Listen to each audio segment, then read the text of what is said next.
Hi all, welcome to our YouTube channel Math Universe with Dr. Naseer Ahmed. Today we are going to take chapter integrals. Okay, let us first write the name of the chapter.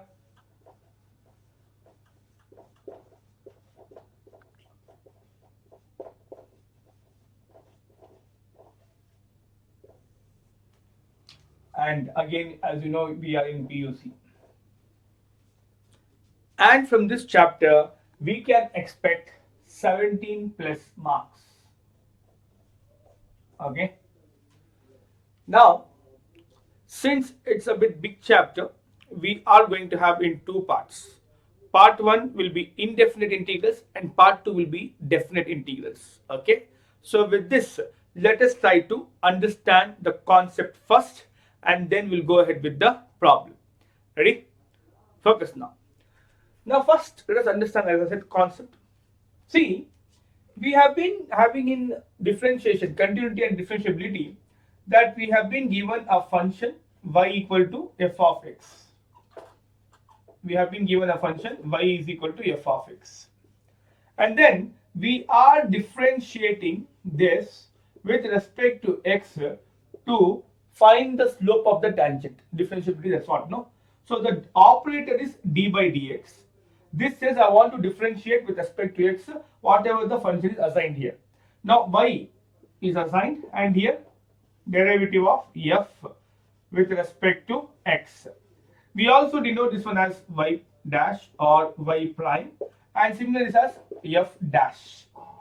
So this actually gives us a slope of the tangent provided y equal to f of x represents a curve, CURVE, represents a curve, only then we are going to have this to be what? Slope of a tangent.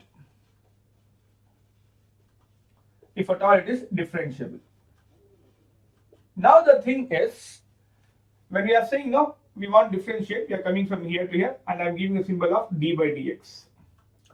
Now the thing is, let us suppose at each and every, if I have a graph, no, at each and every point I can have a tangent. This will talk about differentiability. Now the question is, if I know the derivative, can I find the original function, primitive function? So now I want to go back. I have got this, that is derivative given to me. Can I get the original curve, original function? So this, since we are going back, this we call antiderivative. Antiderivative or integrals. I want to find the original function. I think we are going to find the integrals there. Now, the process actually of finding the antiderivative is known as integration. Now, how are we going to find? As you can see, the symbol here is d by dx. Of course, the symbol for integration will be this. So I'm just giving this symbol that we are going back. So integration symbol here is given. We can also think this as a function there. Just see carefully what's happening. Function, we have domain and codomain, right? So derivative d by dx is taking, for example, derivative of sine x. So derivative is taking and mapping derivative of sine x is what? Cos x. Whereas now we want to come back. Integration. So it's like this. Derivative of sine x with respect to x is cos x. Now I want to come back. That is what? Integration of cos x with respect to x. I want to come back. Is what? Is what? This sine x here. For a while. And we are going to write one constant c here. Suddenly you may ask, sir, here there is no constant c. You are going, no, you're coming back. So why additional term c? Reason is no. If this question is derivative of sine x plus 2, what is the derivative of this? We are going to apply some rule. Derivative of sine x is cos x. plus derivative of 2. Since it's a constant, it will be 0. So I'll get cos x plus 0 is cos x itself. So you can see we got the same derivative. So when we are integrating a derivative, we are not sure about what is the original function. Is it sin x or sin x plus 2, sin x minus 3, sin x plus some constant? We are unaware. That's the reason, to compensate that, we are going to have always this constant c that we call integral constant. We can also take as a parameter that means to say for different values of c. For example, c is equal to 0, I get this. For c is equal to 2, I get this. Okay. So integral constant. Now having this logic, let us try to understand symbolically the integration part. Okay. So now, dear students, let us try to understand still more better when we have got a derivative. Now, I want the original function. Now, in this, we have got two categories. What are those? One is indefinite integral.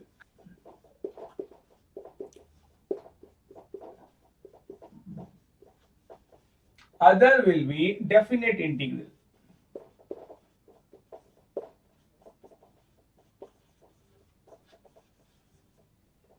Okay, now see carefully that in this we are going to have the notation wise. Let us first understand integral of the function f of x with respect to x is equal to, let us suppose after integrating we have got f of x plus c. First let us understand the concept where this function which is present inside this integral sign represent integrand, nothing but a function to be integrated. Then this symbol stands for I have to integrate, nothing but integral or integrate. And this dx is with respect to what we want to integrate. Since I have got x here, with respect to x, I want to integrate. And after integrating this, we got some function. This f of x is called as antiderivative or original function or primitive, okay, function.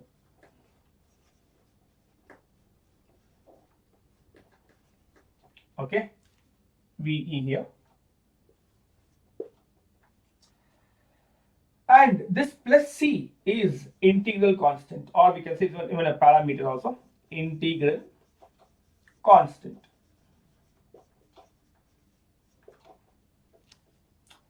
Now, whatever we are going to get the answer that we have denoted as this, as you know in differentiation, as soon as you see dy dx, it means what? I want to differentiate. So as soon as you see this symbol, I want to what? I want to integrate. That's what should click in your brain. Now coming to definite integral, no. This is trying to give you an idea that we are going to always have a derivative and I want to find the original function. Whereas here, it is just one more step ahead. This will give a practical approach that I want to find the area. So this is actually going to give a concept for area, finding the area bounded by a curve, under a curve. So integral a to b f of x dx.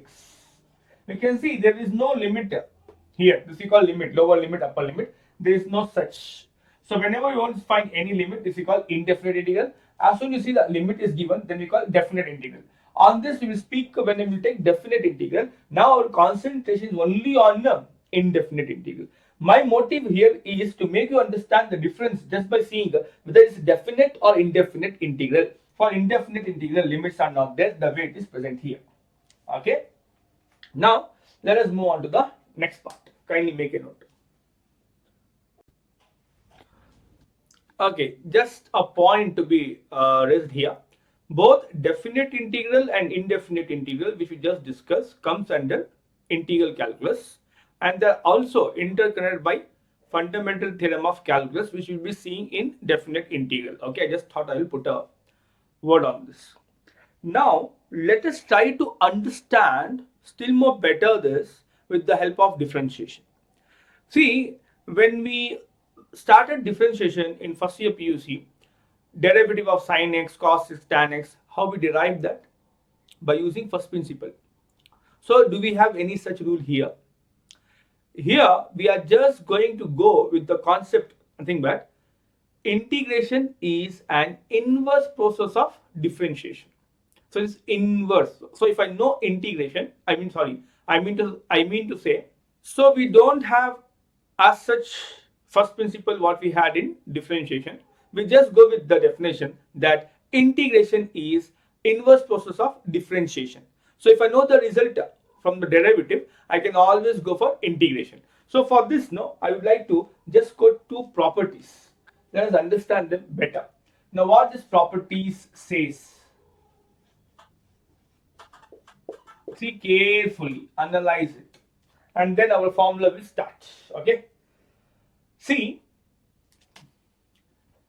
first thing with the concept which we know that, let us write it here, integral of, if I say f dash of x, what's the meaning here?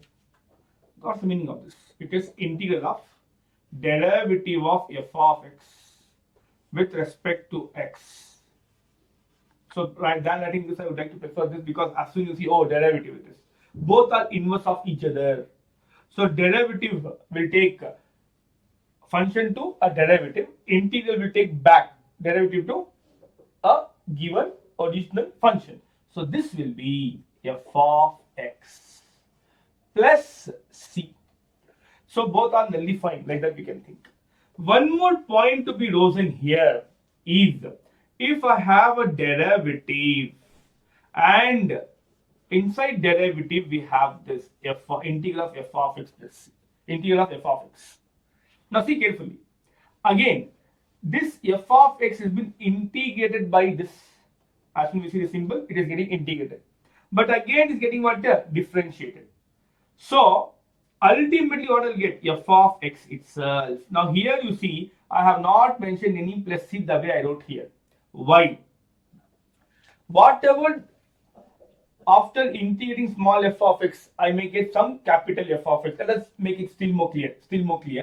Let us try to go for this part, only for this part. Integral of f of x with respect to x. Let us assume that it is capital F of x plus c for note number 2 only. Okay, only for the second property.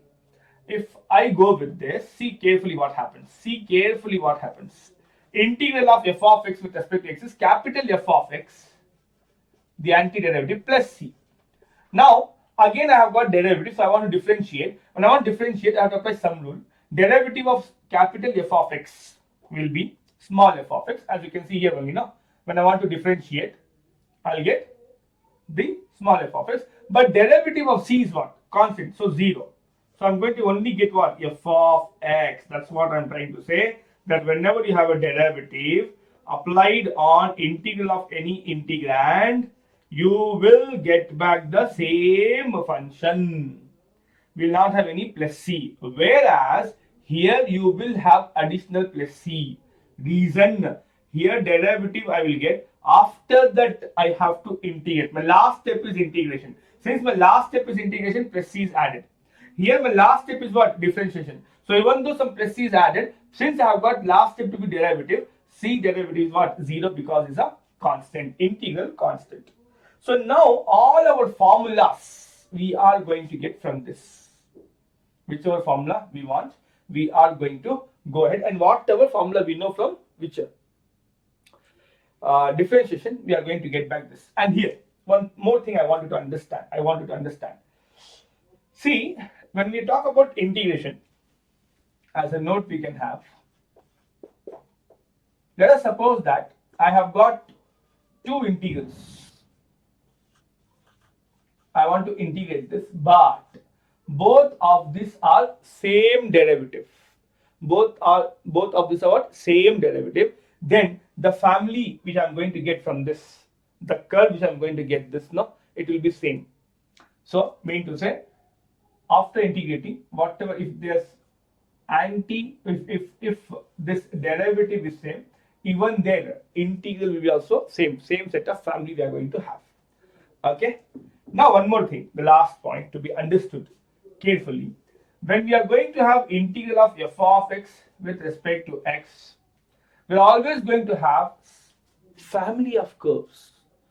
So what is this family of curves? Try to understand here. This c, the parameter for different values of c, no, we will get the curve. I think this one I can better make you understand after I complete the formulas. Let's first complete the formulas. Kindly make a note here. But you understand this. Integral of derivative of f of x, we are going to get back f of x, but with the plus c. Whereas derivative of integral of f of x will be only f of x. Okay, fine. And this anyway from the concept. Yes, dear students, let us start with the formulas. But before that, again, no, let I give the heading as list of formulae. The way I'm going to give it will be connecting with differentiation. If I know differentiation formula, I know integration formula or formulae. So before I go ahead with that, first remark, derivative of f of x with respect to x if I have, and I want to find the integration of this, then we are going to have f of x plus c. Let us write this one a bit up. Some more space. F of x plus c. I could have done here, but I just wrote here. Nothing. A is equal to b, same as b is equal to a. Now see this carefully. From here we can start deriving the formulas. Focus. As soon as integration is there, both derivative and integration will get nullified. Whatever f of x is, the same thing, but with plus c, because last step is what? Integration here. Now, see carefully. What is derivative of sin x with respect to x? Derivative of sin x with respect to x is cos x. Correct? No? So from here I can say that integration of cos x with respect to x is integral of derivative of sin x with respect to x. Both are inverse of each other, so we are going to get only sin x. Now since the last step is integration, so plus c will be there. So integral of cos x with respect to x. Okay, now that's what I'm trying to convey a message. See carefully. The derivative and this both will get nullified. Whatever we have inside the derivative, same thing should come back. Who was inside the derivative? Sin. It got nullified, we got this. And now from here, in place of writing this step, I want to avoid this step. I just directly from here to here, I want to jump. Now what is the thing you should understand?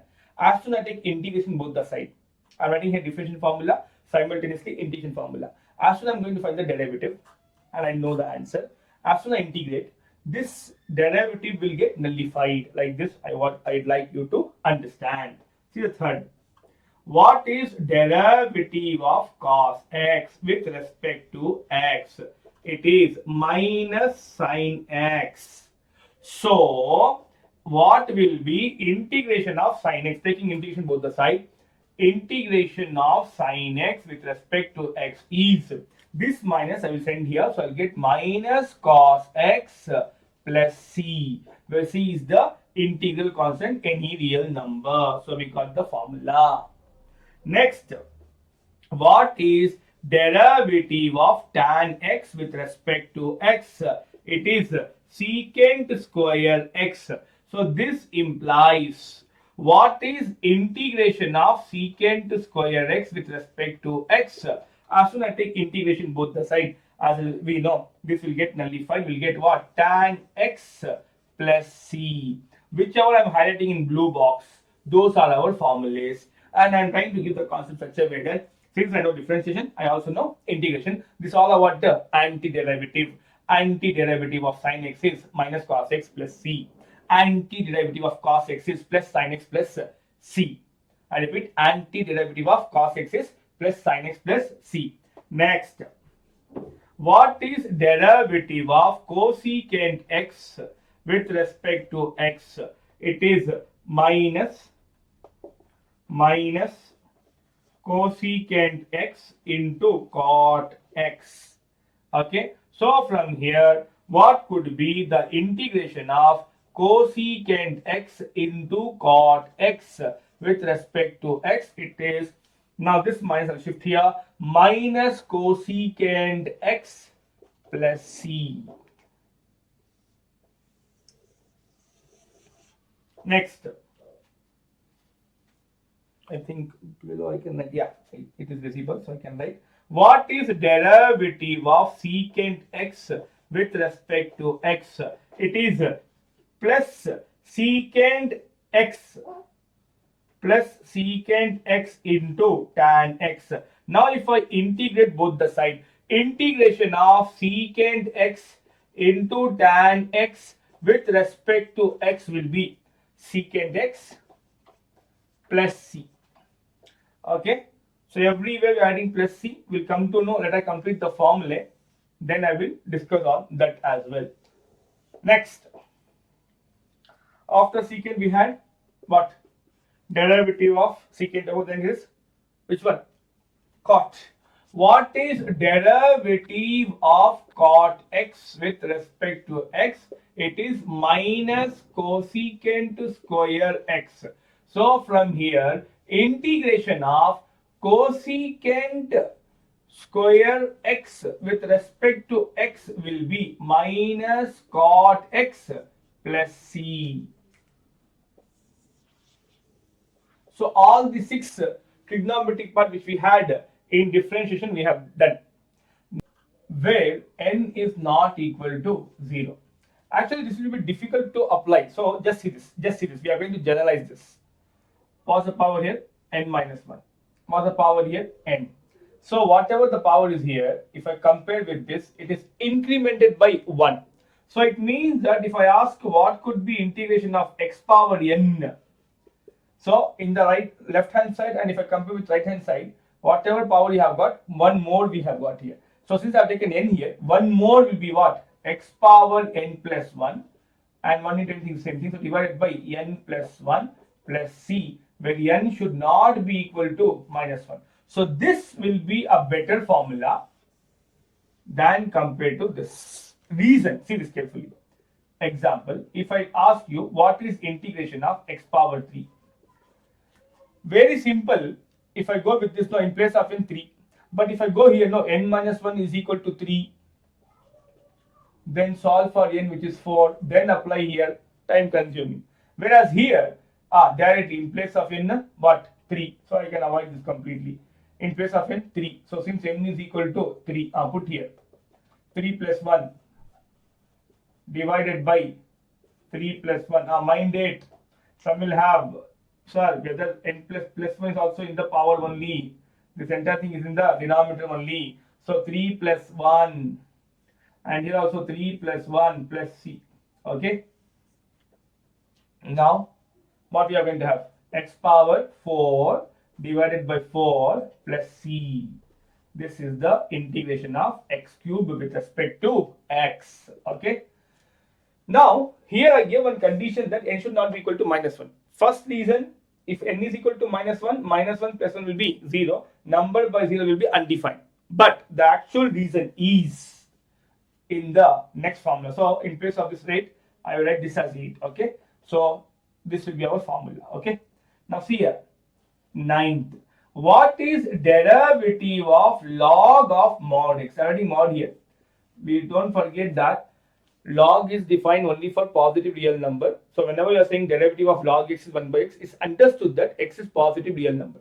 Now here I have taken explicitly derivative of log x. Okay.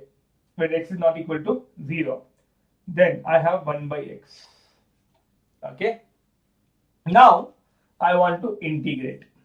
Then what is integration of 1 by x with respect to x? Applying the same logic. If I go with integration sign here also and here also, as per this, as soon I have got integration applied, derivative and integration will get nullified. Whatever is inside, that is my answer. So inside, if I take integration here, integration and derivative, correct? Now, so who's inside here? Log mod x. That will be my answer. Plus c. Now, this is our standard formula again. Now, we just come back to 8 formula. Put n is equal to -1 here. X power -1 will be 1 by x. That's the reason we are saying n is not equal to -1. The other reason that one reason is what? N is equal to -1 will give you -1 plus 1 undefined 0. This will be undefined. Number by zero will be undefined. Other actual reason is if I put n is equal to -1, I get 1 by x. Derivative of log mod of x is 1 by x. Therefore, integration of 1 by x is what? Log mod x. I hope this point is clear. That's the reason n should not be equal to -1. Whenever we are going to write this formula, this condition should be stated. Okay? Kindly make a note of this. Yeah, before we just go for next, I would like you to remember this second to seventh formula of integration. Sign is very simple, you see. Plus minus, plus minus, plus minus. Same order. And you have to write and practice these formulas, okay? Now let us move on to next. Yeah, you'll be thinking why sir kept as it is. Our entire formulas are based on this only, no? So I think there's I have finished 9. Now 10th formula. What is derivative of x with respect to x? There are some of the formula which will be repeatedly using. So let's remember that. Derivative of x with respect to x is 1. This implies if I take integration both the side, integration of 1 with respect to x is, again if I give integration sign here, as I said, integral and derivative both will get nullified. I'll get only f of x. So I'll get x plus c. One more result. Next, what is derivative of root x with respect to x? It is 1 by 2 root x. So from here, what is integration of 1 by root x? This 2 I will cross on the other side. So I'll get 2 here. And as soon as I have integration, both will get nullified. I'll get what? Root x plus c. So integration of 1 by root x with respect to x is 2 root x plus c. Next. What is derivative of 1 by x with respect to x? It is minus 1 by x square. So this implies integration of 1 by x square with respect to x is minus 1 by x plus c. Okay. So actually speaking, all this result we can also get from x power n. But just to save some time, we can always have this. Okay. Next. What is derivative of any constant? Recall. Derivative of any constant is 0. To be specific, no, I will write what is the constant. Let's suppose derivative of the constant is some a. Okay. So I'm writing from here to here. Then integral of 0 with respect to x is some constant a. Okay. Now a will get correct. And for this constant, I will write some c1. Now this is also constant. This is also constant. Addition of two constant is one more constant. So integral of 0 with respect to x is bada wala c, where bada wala c, where capital C is a plus c1. Okay, just we are avoiding number of constant. Anyway, when you add two constant, again we get one particular constant, correct? No, that we are taking as c. Okay, so integral of 0 is integral constant c itself. Next.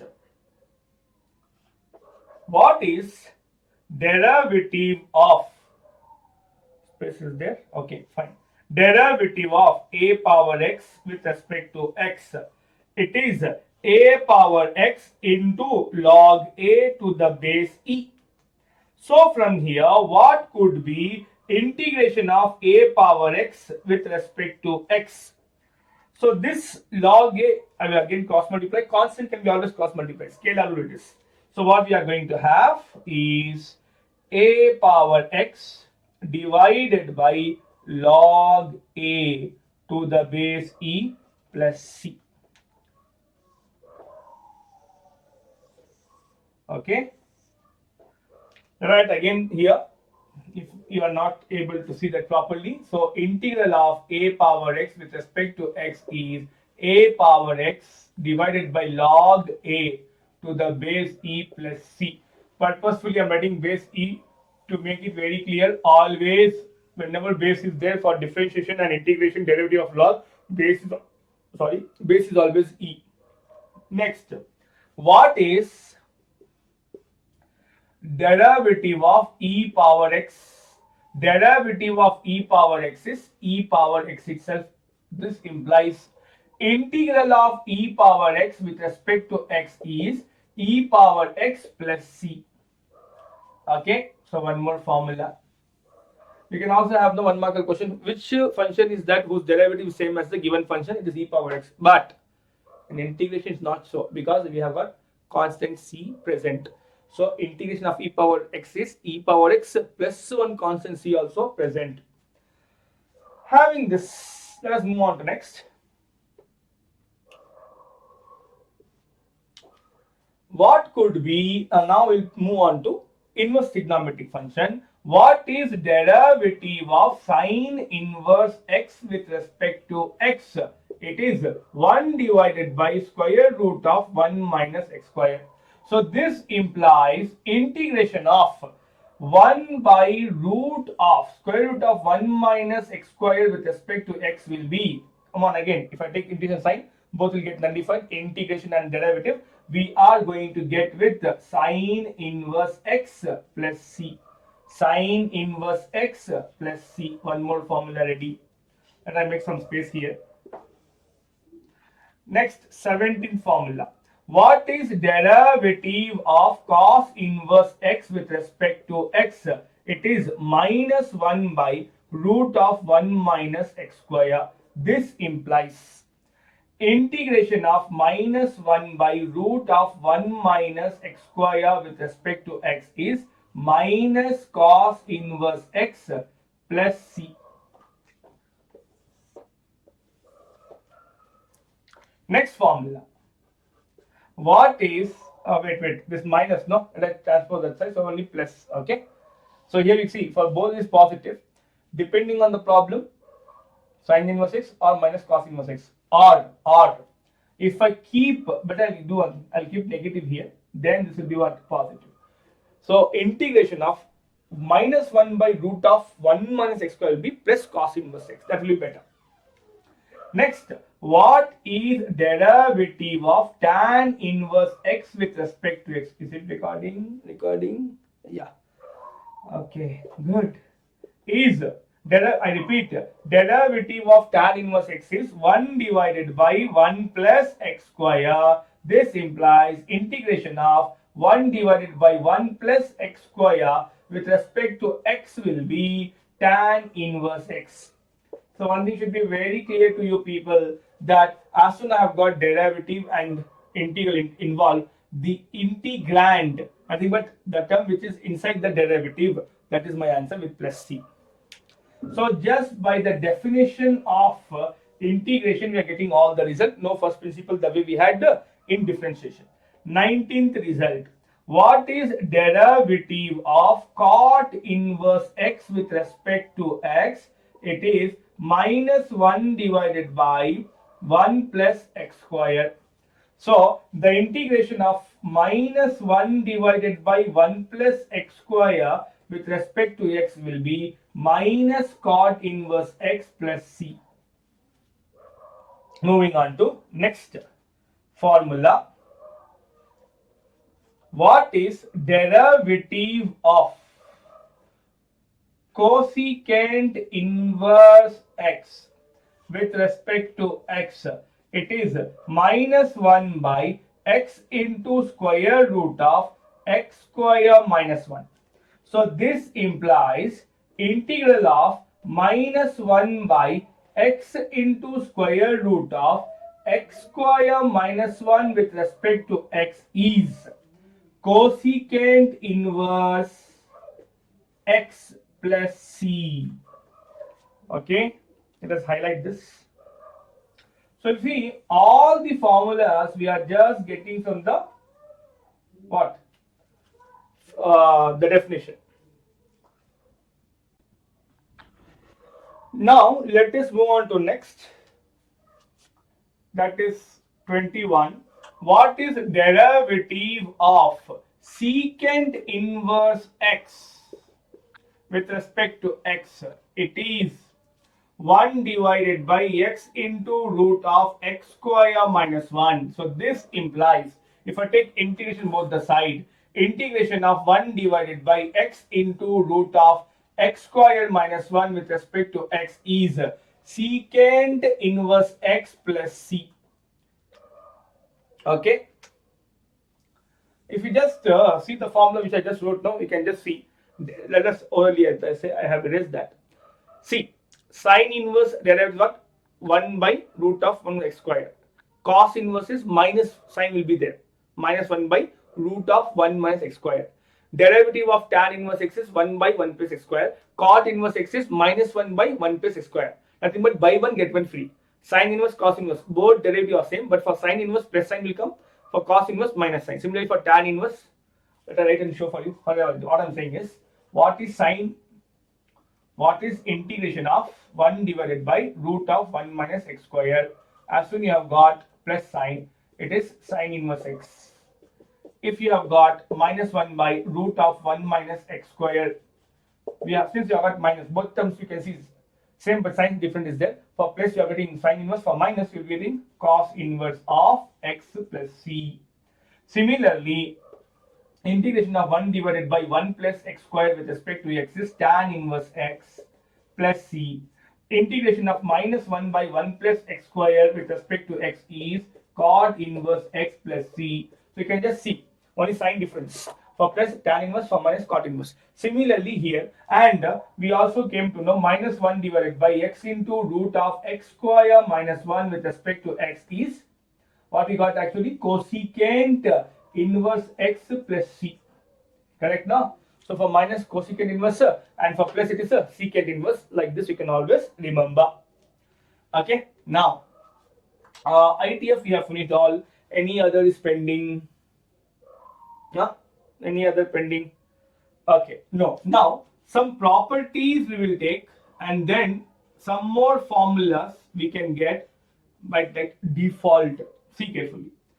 First one, whatever we have went for, no, all are what? Single function, simple function, only one function. What if I have got more than one function? I want to integrate f of x as well as g of x. Okay. So addition of 2. How to integrate? Let us suppose now how to integrate. We are going to separately integrate. For this, plus 2, same like addition to what we have got for differentiation. Same thing here. Integral of f of x plus, okay, with respect to x, let's write first that, plus integral of g of x with respect to x. That's it. There is no need to give any bracket since dx is there till here. Oh, integrate f of x plus g of x, and separately we have to integrate. Let us suppose that we have got a difference here, then also I am going to do same thing. So plus with plus, minus with minus.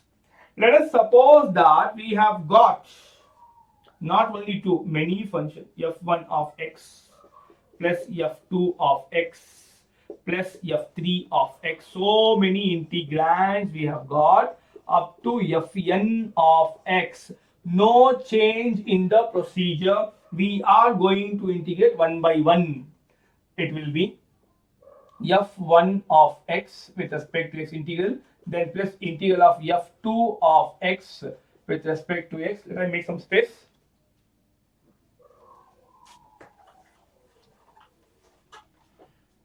Then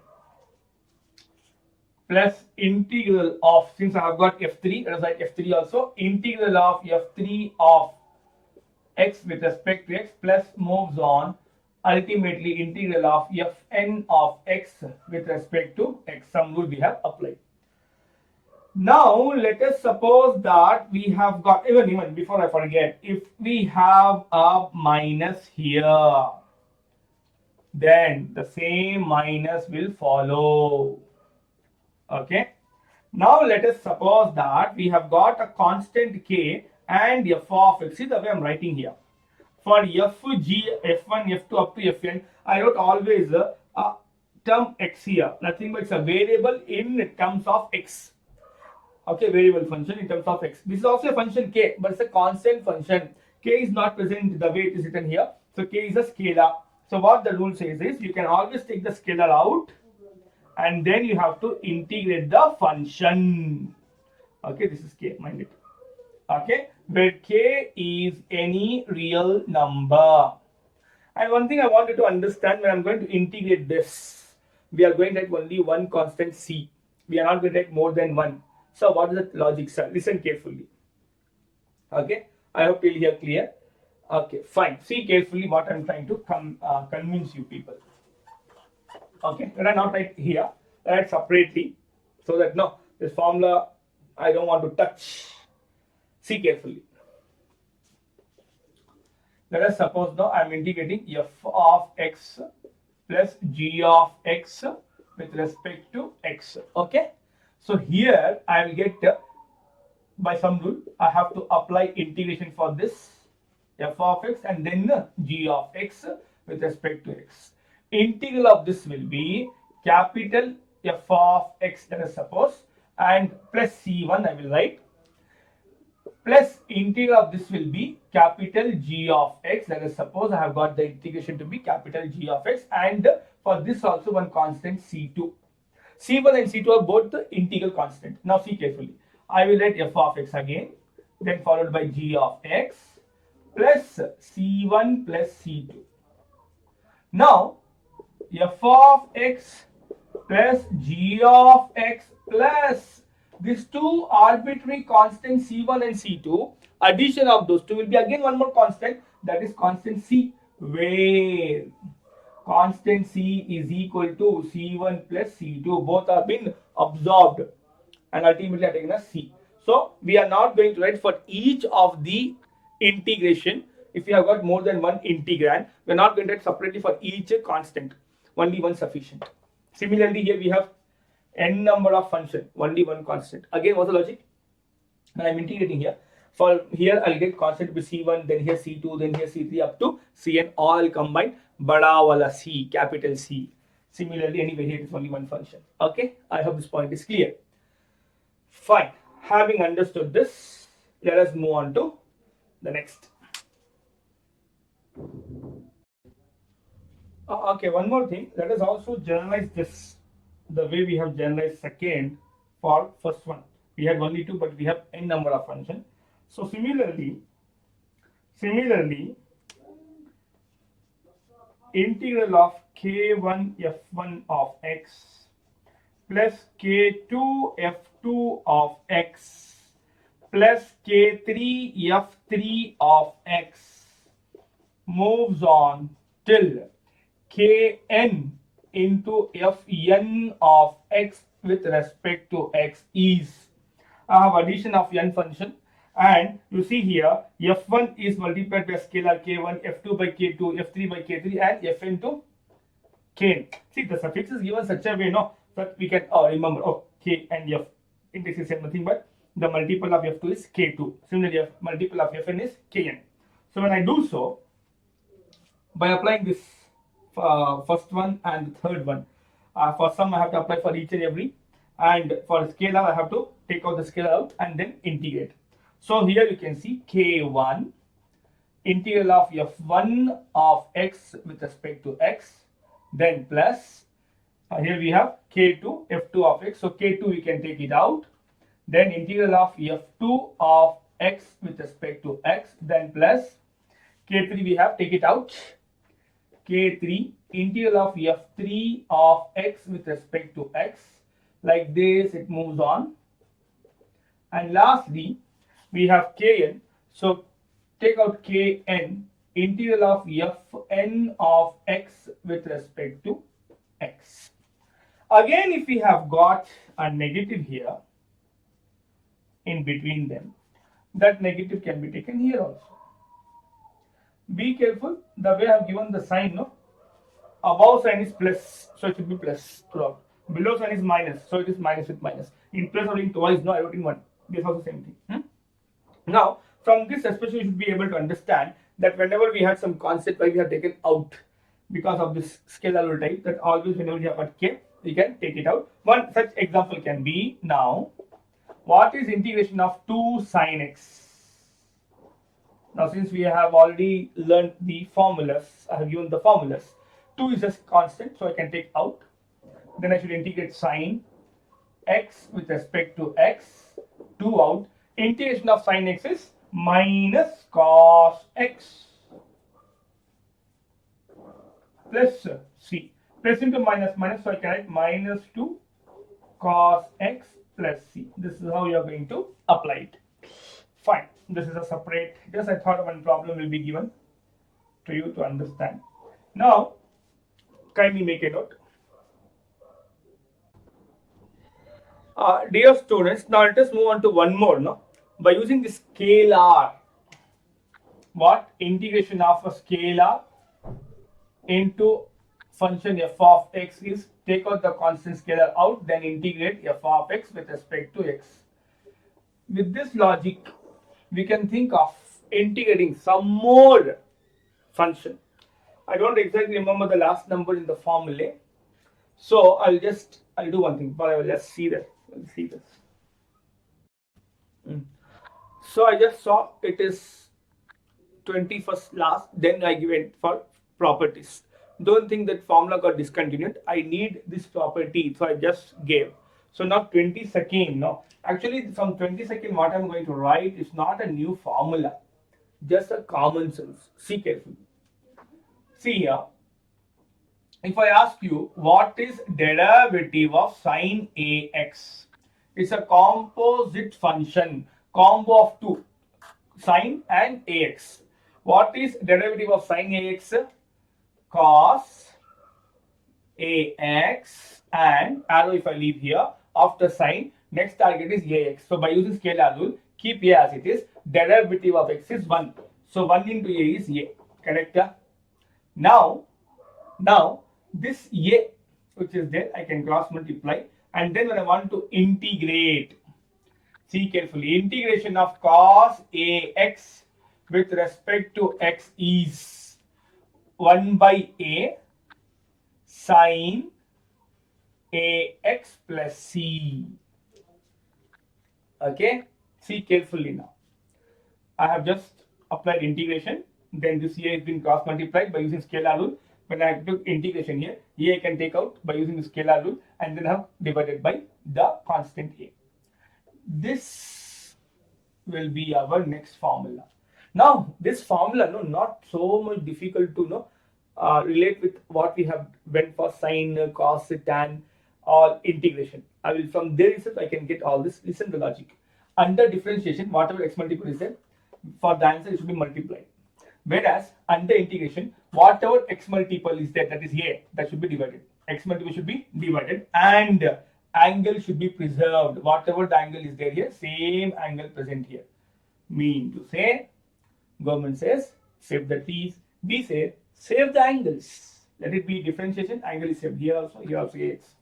Now you see 23rd.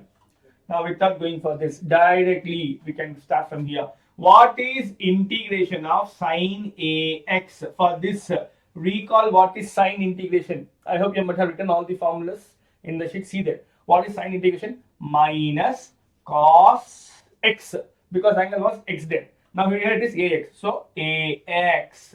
And under integration, x multiple should be divided. Plus c. Job done. See 24th.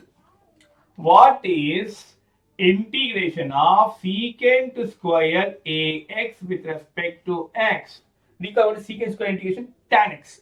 So tan was angle ax. So written ax. Under integration, x multiple should be divided. So 1 by a. Job done.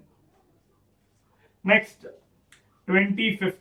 What is integration of what next after secant? Okay, cosecant square ax. What is cosecant square x? Minus cot x. Correct? No, cot ax. X multiple is here, so divide by a plus c.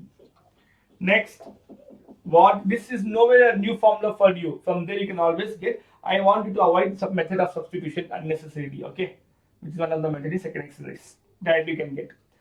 Under integration, x multiple should be divided. After this, what we have got? What is integration of cosecant ax into cot ax? It is minus cosecant ax, correct? Under integration, x multiple should be divided. It is a, so divide by a. Okay, next, what is integration of secant square ax? Recall what is secant square integration? Tan x. So here it will be tan ax, since angle is here, x multiple is here, divide by a. Next, what is integration of secant ax into tan ax with respect to x? Integration of secant and tan will be secant, and angle is a, so I write a x. Since x multiple is here, divide by a plus c. So all this formula is original formula what we have first completed from 2 to 7, correct? 2 to 7 the formula is we have same, just a is there now, and under integration x multiple should be divided, and throughout you can see angle is preserved, angle is preserved, and angle is preserved. Similarly, coming to what is integration of e power ax? Let us understand e power ax. For this, recall what is integration of e power x with respect to x? It is e power x plus c. So whatever the power is same power. So here power is ax, so it will be e power ax. X multiple is a, so divide by a plus c. Okay, what else we can think of? So in short, whichever we have got composite and multiple of x, always preserve that power here and here, preserve the angle, and x multiple should be divided under integration. Under differentiation, it should be multiplied. Okay. Okay. Now some 4 formulas I'll be giving you. You know what? You can just maintain one sheet as and how we go for the formulas. If not, I'll do one thing. Let us list out all the formulas here, so that now you have all together. Then I'll go with the concept, one more concept, and the problems. See, what is integration of tan x with respect to x? It is log of mod secant x plus c. This has been derived this year from 30 onwards. Whatever I'm writing is derived this year, which I'm not going to go for proof presently. Only we are going to remember this. Next, 31. What is integration of secant x with respect to x? It is log of mod of secant x plus tan x plus c plus c. The other way of writing this will be log of mod tan of x by 2 plus pi by 4. I can write first pi by 4. No problem. Both are same. In text we will see first pi by 4, then variable. So I thought I will just have the same, so that in case you refer the book, it should not be a deviation for you. And similarly, the other way of solving this one, this will be all again minus log of mod cos x plus c. Next, what is this? All are the formula which is derived without proof. I am giving, as I said previously. What is integration of cosecant x with respect to x? It is log of mod cosecant x minus cot x plus c, and it is also same as log of mod tan of x by 2. Next formula, 33. What is integration of cot x? It is log of mod sin x plus c. You can also write this as minus log of mod cosecant x plus c. The only reason why I'm doing both the thing is, who knows, for MCQ In place of giving this, they have given this. How to get this? Very simple. Just write this as 1 by sine and this as cos by sine. Take the LCM and then simplify. You'll get back this form. Okay. If you want, I can just show that one part. I can show so that no, you will be convinced.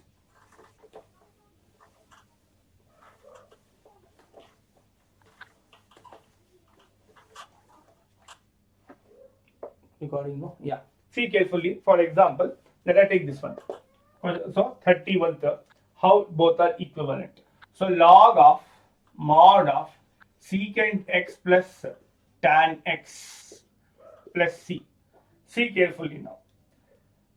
I want to simplify. So whenever we have trigonometry, not more than one function to simplify, best thing is go back to basic. So all the 4 trigonometric functions, tan, cosecant, secant, cot are basics from sine and cos only. Correct? No, they are derived from sine and cos. So sine and cos are basics. So this is secant is same as 1 by cos. Tan is same as sine x by cos x. So LCM of cos and cos will be cos. So we are going to have cos by cos will get cancelled, get 1 into 1 is 1 here. Then cos by cos will be 1, 1 into sine will be sine. Okay. Now see carefully from. So plus c here. So now see carefully, log of this is actually 1 plus sin x is same as 2 sin x by 2 into cos x by 2 divided by this. By using multiple angle formula I can write as cos square x by 2 minus sin square x by 2. I mean this is sub multiple angle formula.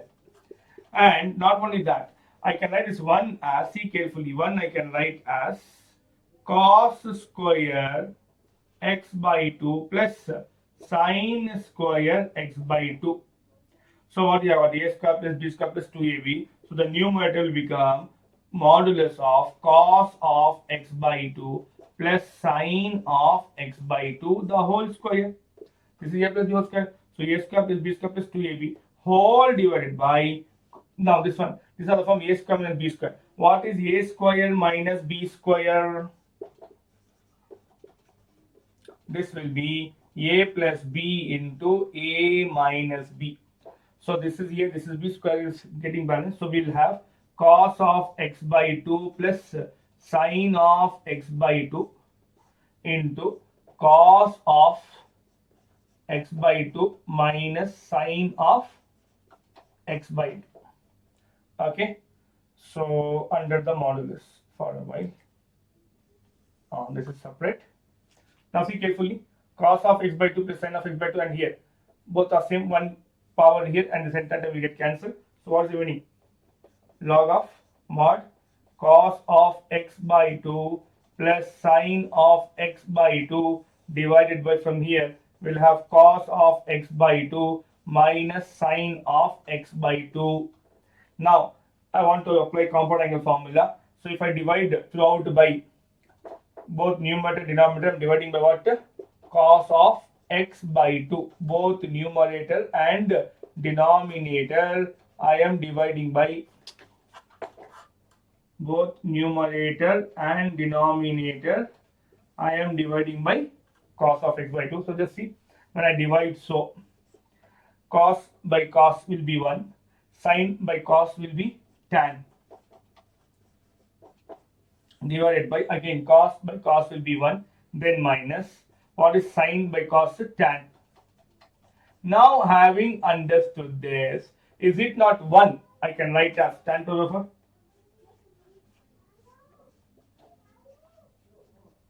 Then plus tan x by 2 whole divided by 1 minus, again this has 1 into tan x by 2. So 1 is what? Tan pi by 4. This is now coming to compound angle formulae.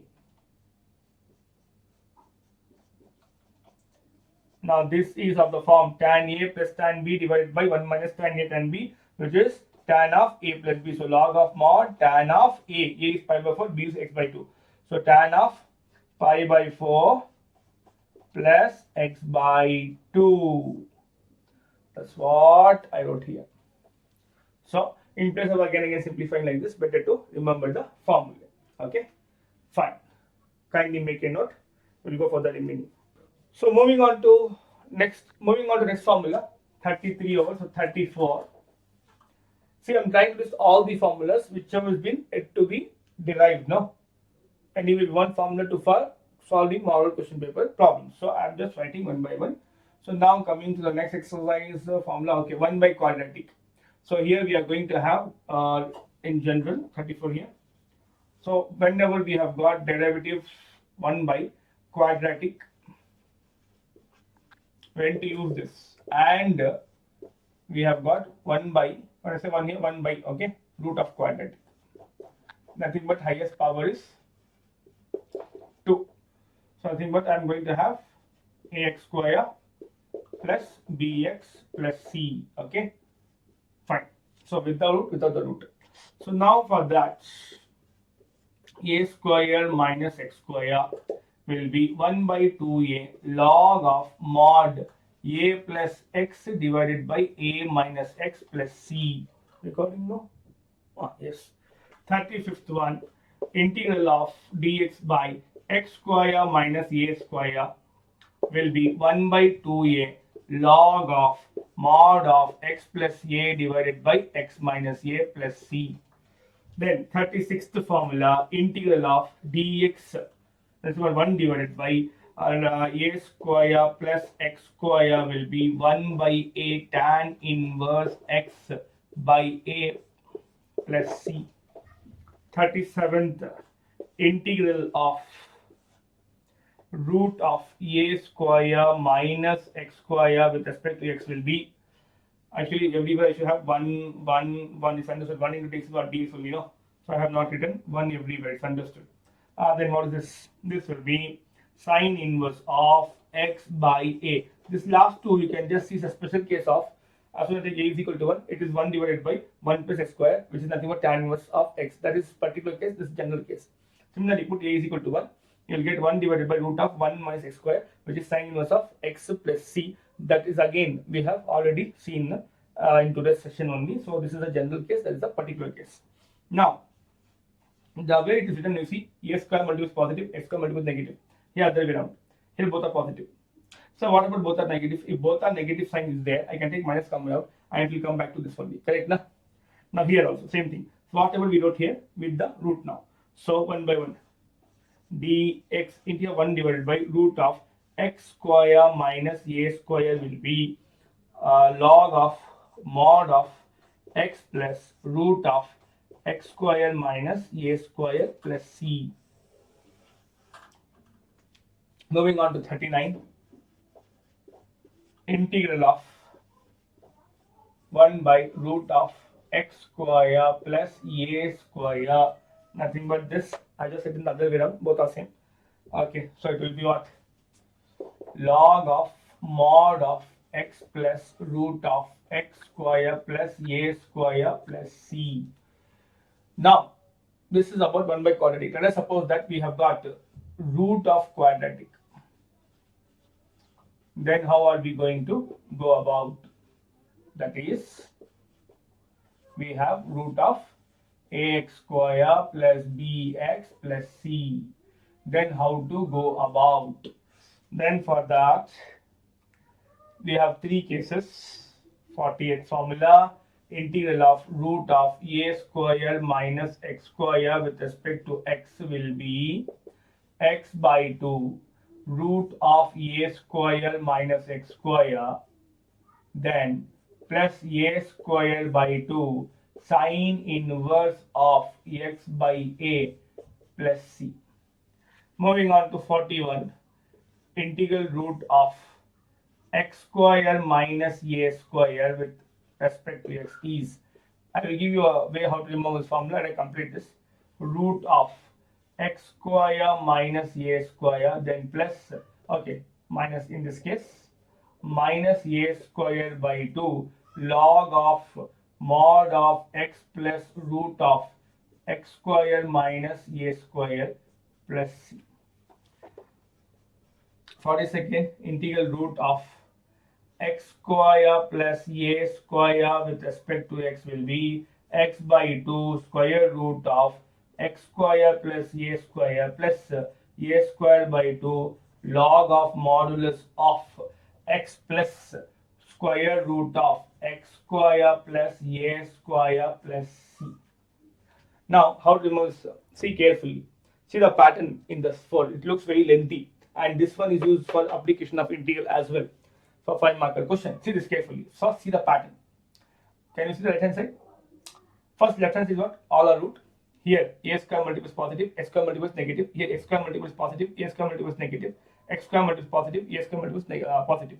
So all the cases are taken. You may ask, sir, what if both have got negative multiple? Then it will be under the root. Negative means what? Imaginary. Correct? No. Under the root, when I got negative, it's not a real number, so no such formula. Now, in all these cases, a is positive. That to be remembered. Okay. Now, see carefully. Pay attention.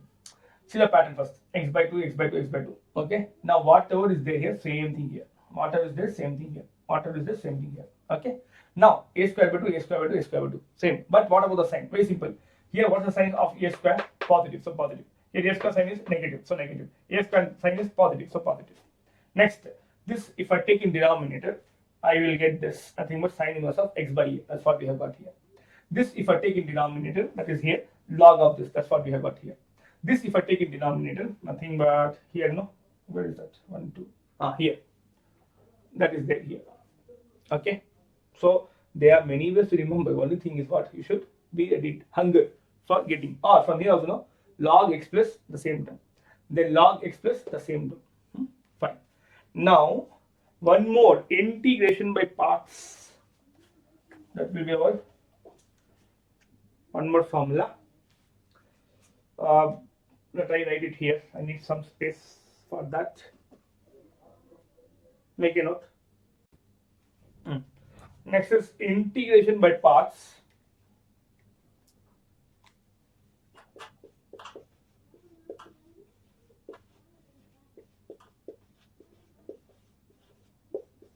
Now, when to apply this? Whenever you have a product of two function.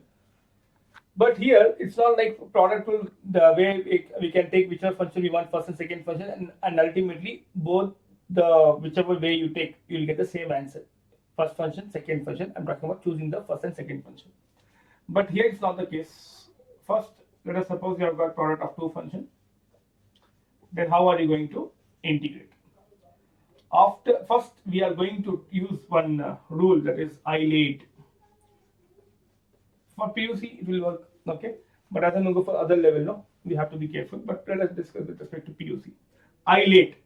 You are just going to go with this order. It's very simple, no? I am late to remember. Where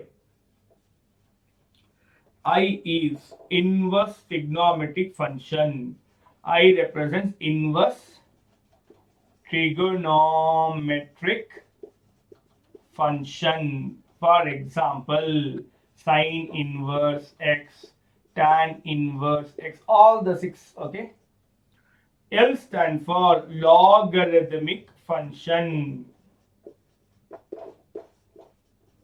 For example, log x, it can be log 2x, log 3x. What is A? Algebraic function. And for that example can be x power 2, okay, x power 3, and so on, etc. What is T? T stand for trigonometric function. Trigonometric function. Example can be sin x, tan x, and the remaining 4, etc. Next, I give some space here. Next is E. E is what? Exponential function.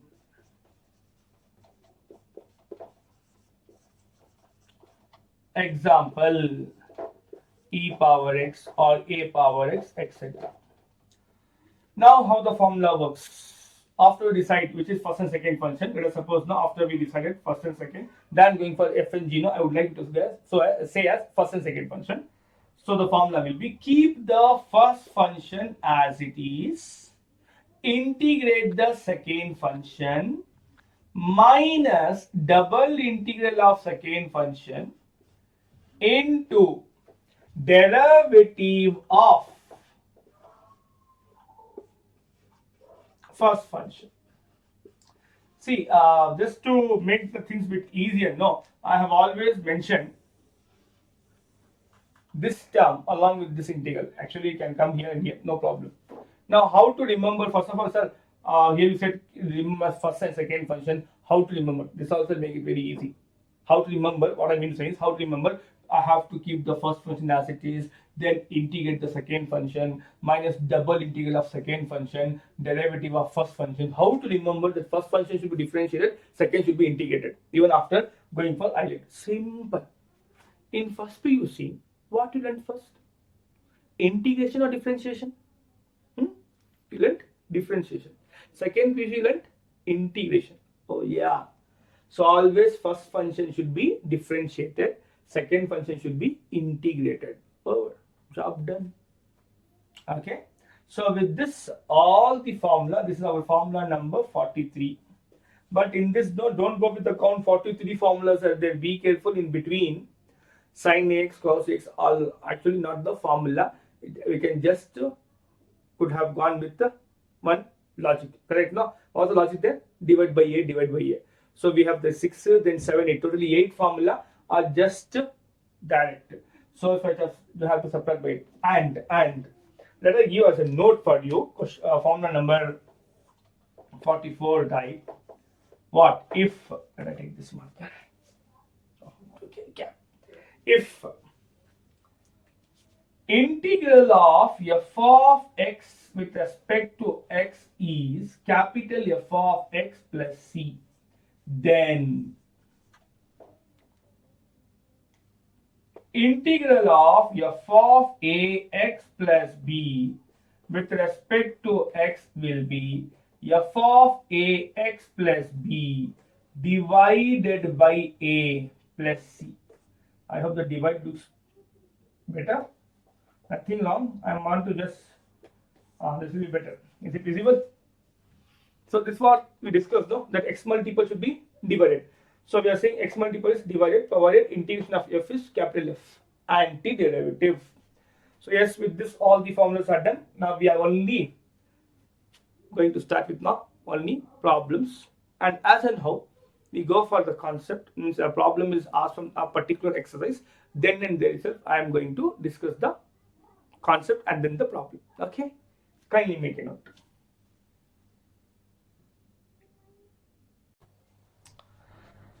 Okay, dear students, having completed list of formulae, let us move on to the last concept. Let us try to understand why that arbitrary constant c is added for all the antiderivative formulae, and throughout our chapter why that plus c will be added. Okay, now let us say that I want to integrate 2x with respect to x. First understand that coming to differentiation, a curve is given to you and we are finding the slope of the tangent to that curve, due to which we differentiate. Because we know that if y equal to f of x represents a curve, then the first derivative stands for slope of the tangent. So there we are interested to find the slope of the tangent, due to which we differentiate. Whereas here the derivative is given to you and you want to find the original function. So here when we are saying that, see this, integral of small f of x, nothing but here we have got the integrand, nothing but the derivative given, and I want to find the original function, and that we have taken as capital F of x and then plus c, the integral constant c which is given. Now here our objective is to know why this c is to be added. Now this, when I see, if I go with the standard formula, we know that integration of a constant k into f of x with respect to x, I can take the constant out, same like a scalar rule which we have already discussed in the list of formulae. So I have to take the constant k out. So similarly in place of k we have 2, so I can take 2 out, then I have to integrate x with respect to x. Now here what is integration of x power n with respect to x? It is x power n plus 1 divided by n plus 1 plus c where n is not equal to minus 1. Okay, so that I have in the bracket, so that's very clear that both n plus 1 are power. So in place of n we have 1. So 2 times of x power, 1 is the power here. So 1 plus 1 will be 2 divided by 2 plus c. 2 and half got cancelled. However, I will not write c here. Okay, just let us have x square. Why this can't be the answer is our question. Correct now? Why is that? Integral of 2x with respect to x is only x square. Why this can't be the answer? Why should we add the constant c? Now listen the reason carefully. Since derivative is given to us, now it could have happened. See carefully now. What is derivative of x square with respect to x? It is what? 2x. What is derivative of x square minus 7 with respect to x? By applying difference rule, derivative of x square is what? 2x. Then minus 7 is a constant, so 0. So 2x minus 0 is what? 2x. Then what is derivative of x square plus root 2 with respect to x? Derivative of x square with respect to x will be 2x plus root 2 is a constant, so it will be 0. Answer again what? 2x. This all are the derivative for this original function x square, and again 2x is the derivative of x square minus 7. Again 2x is derivative of x square plus root 2. Like this I can list out so many, and just I have to add a subtract a constant. So we are actually having so many functions whose derivative is same. That's the reason when we are integrating here, I mean to say 2x, we are unaware which constant is associated with the original function. That's the reason always constant c is given. Now if c is equal to 0, we get this. If c is equal to minus 7, we get this. If c is equal to root 2, we get this, and infinitely many we have got. So actually saying we are getting what? Family of curves of antiderivative. Okay. Now for this itself, if you want to see graphically, we are going to have, just focus on this. This represents a parabola. Now since it represents a parabola, when c is equal to 0, I get y equal to x square, and the curve will be this.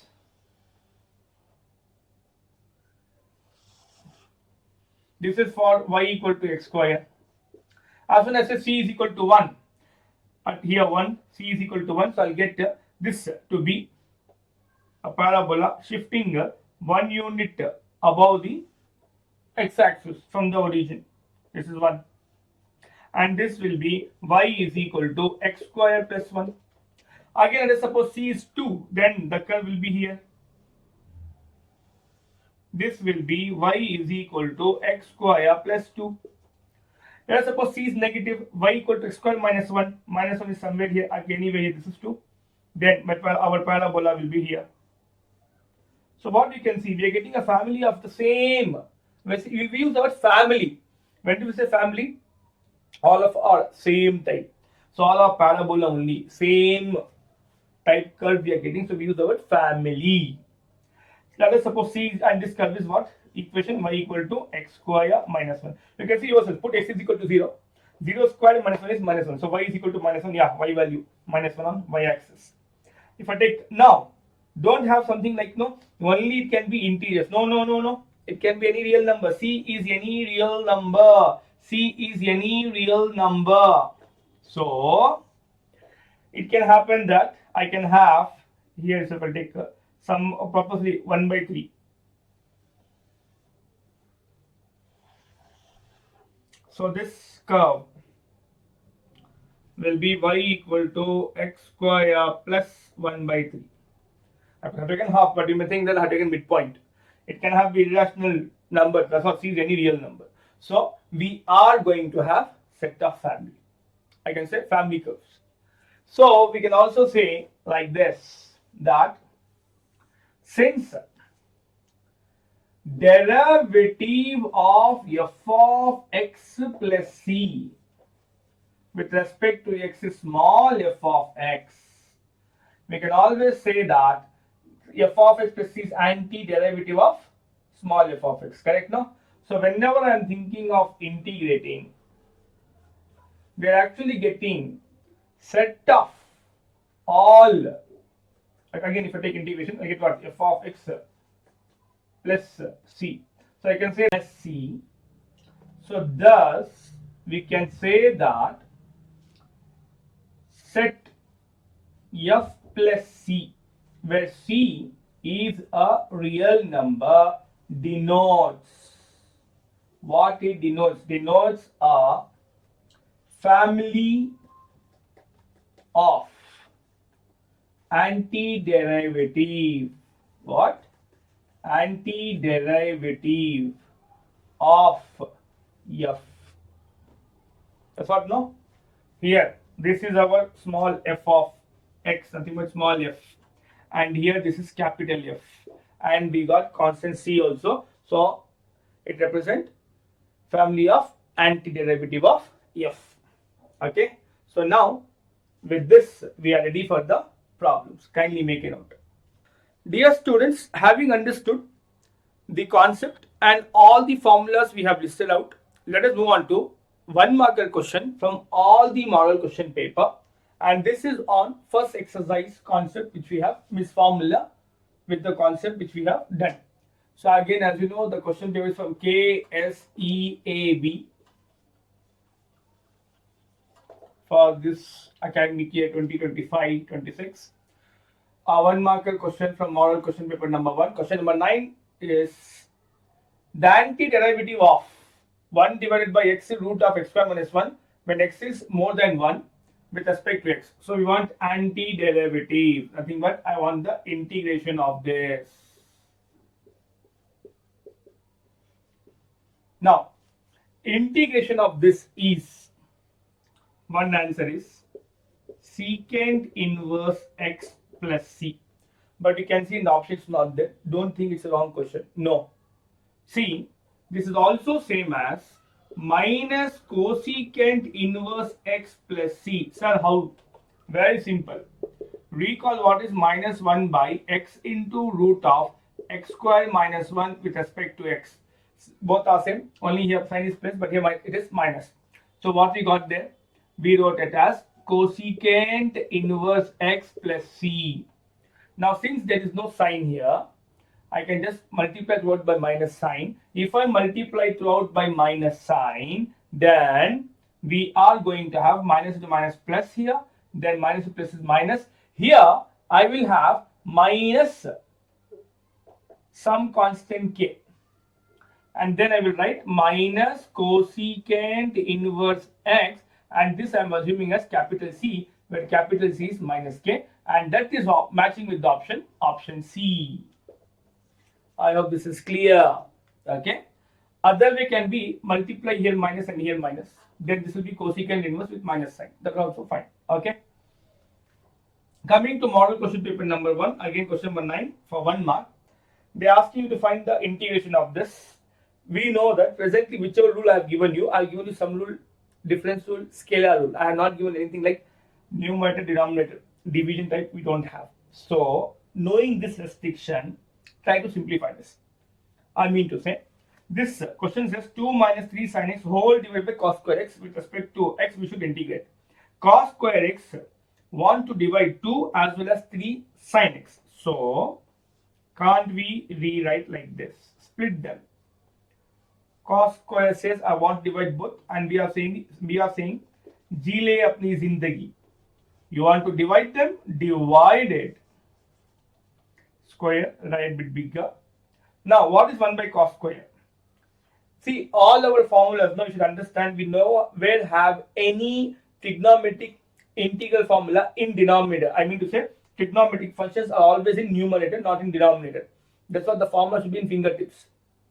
So here, 2 as it is 1 by cos square, nothing but secant square x. Okay.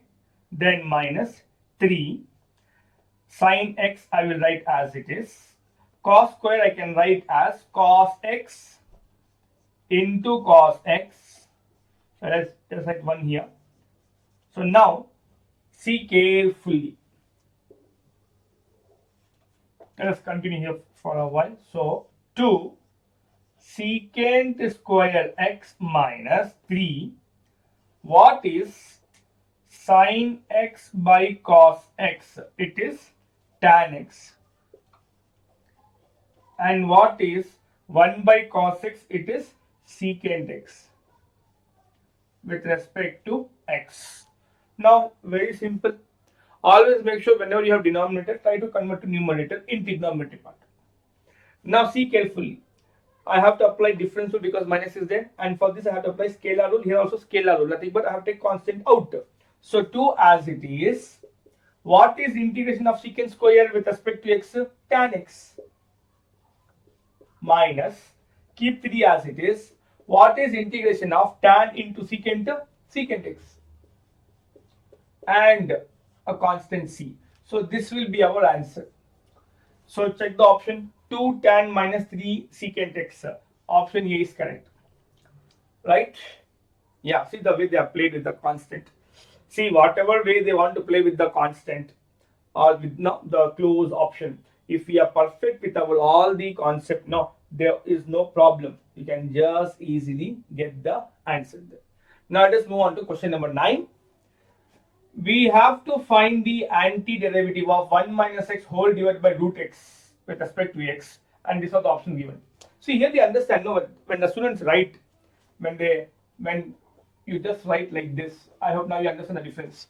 This is whole divided, 1 minus x is whole divided by root x, but this is only x is divided by root x. So very important, no, basic things, writing whole divided by, okay. I just want to put a comment. Similarly here, if this was only, if it was only this, so it means you have to only divide this. Integration of 2 will be x, 2x.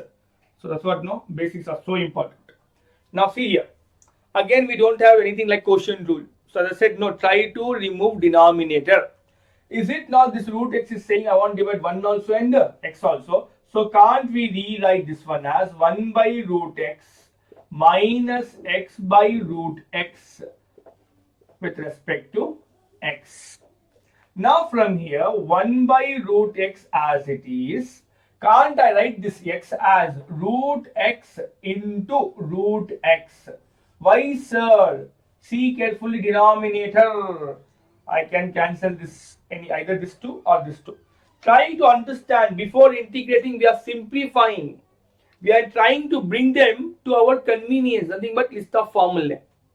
So now you see, 1 by root x minus root x with respect to x I have to integrate. What is 1 by root x integration? 2 root x. I have given as a standard result to memorize. Minus, since I have yet to integrate this, I will write integration sign, and x power half it is, no? I will write that. Now for this what we are going to do, see, since I integrated this, there is no integration sign. I am yet to integrate this, so integration sign is there. Now from here, recall what is integration of x power n with respect to x formula? X power n plus 1 whole divided by n plus 1 plus c, where n is not equal to minus 1. Correct, no? So in place of n, what do we have here? We have half. Correct, yeah? So in place of n, what do we have? Half. So apply the formula minus, write it here, x power n plus 1, nothing but, okay, let's write it here only. Half plus 1 divided by half plus 1.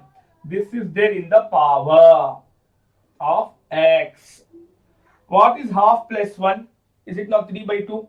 So I write plus 3 here. So we have finished the integration, just we have to simplify. Just see carefully. So we are going to be getting here, I say right here, half plus 1 is 3 by 2. Again half plus 1 for this also what? 3 by 2. So now what's going to happen? Again write this one as it is. This one I just forgot to write. Okay. Now final answer. See carefully. 2 root x. Is it not? This 2 will jump to the numerator. So I'll have minus 2 by 3 x power 3 by 2 plus c. That is our integration. I just went step by step. Okay, nothing else. So 2 root x minus 2 by 3 x power 3 by 2. Option Bablu is correct. Check it again. Yeah, half, then half 3 by 2, then 2 by 3. Yes. So you can see all this first option and this third option, same but signs are opposite. Even this same but signs are opposite for the second term. So it's very closely given. Again, if our formula and concept are perfect, no problem. Kindly make a note.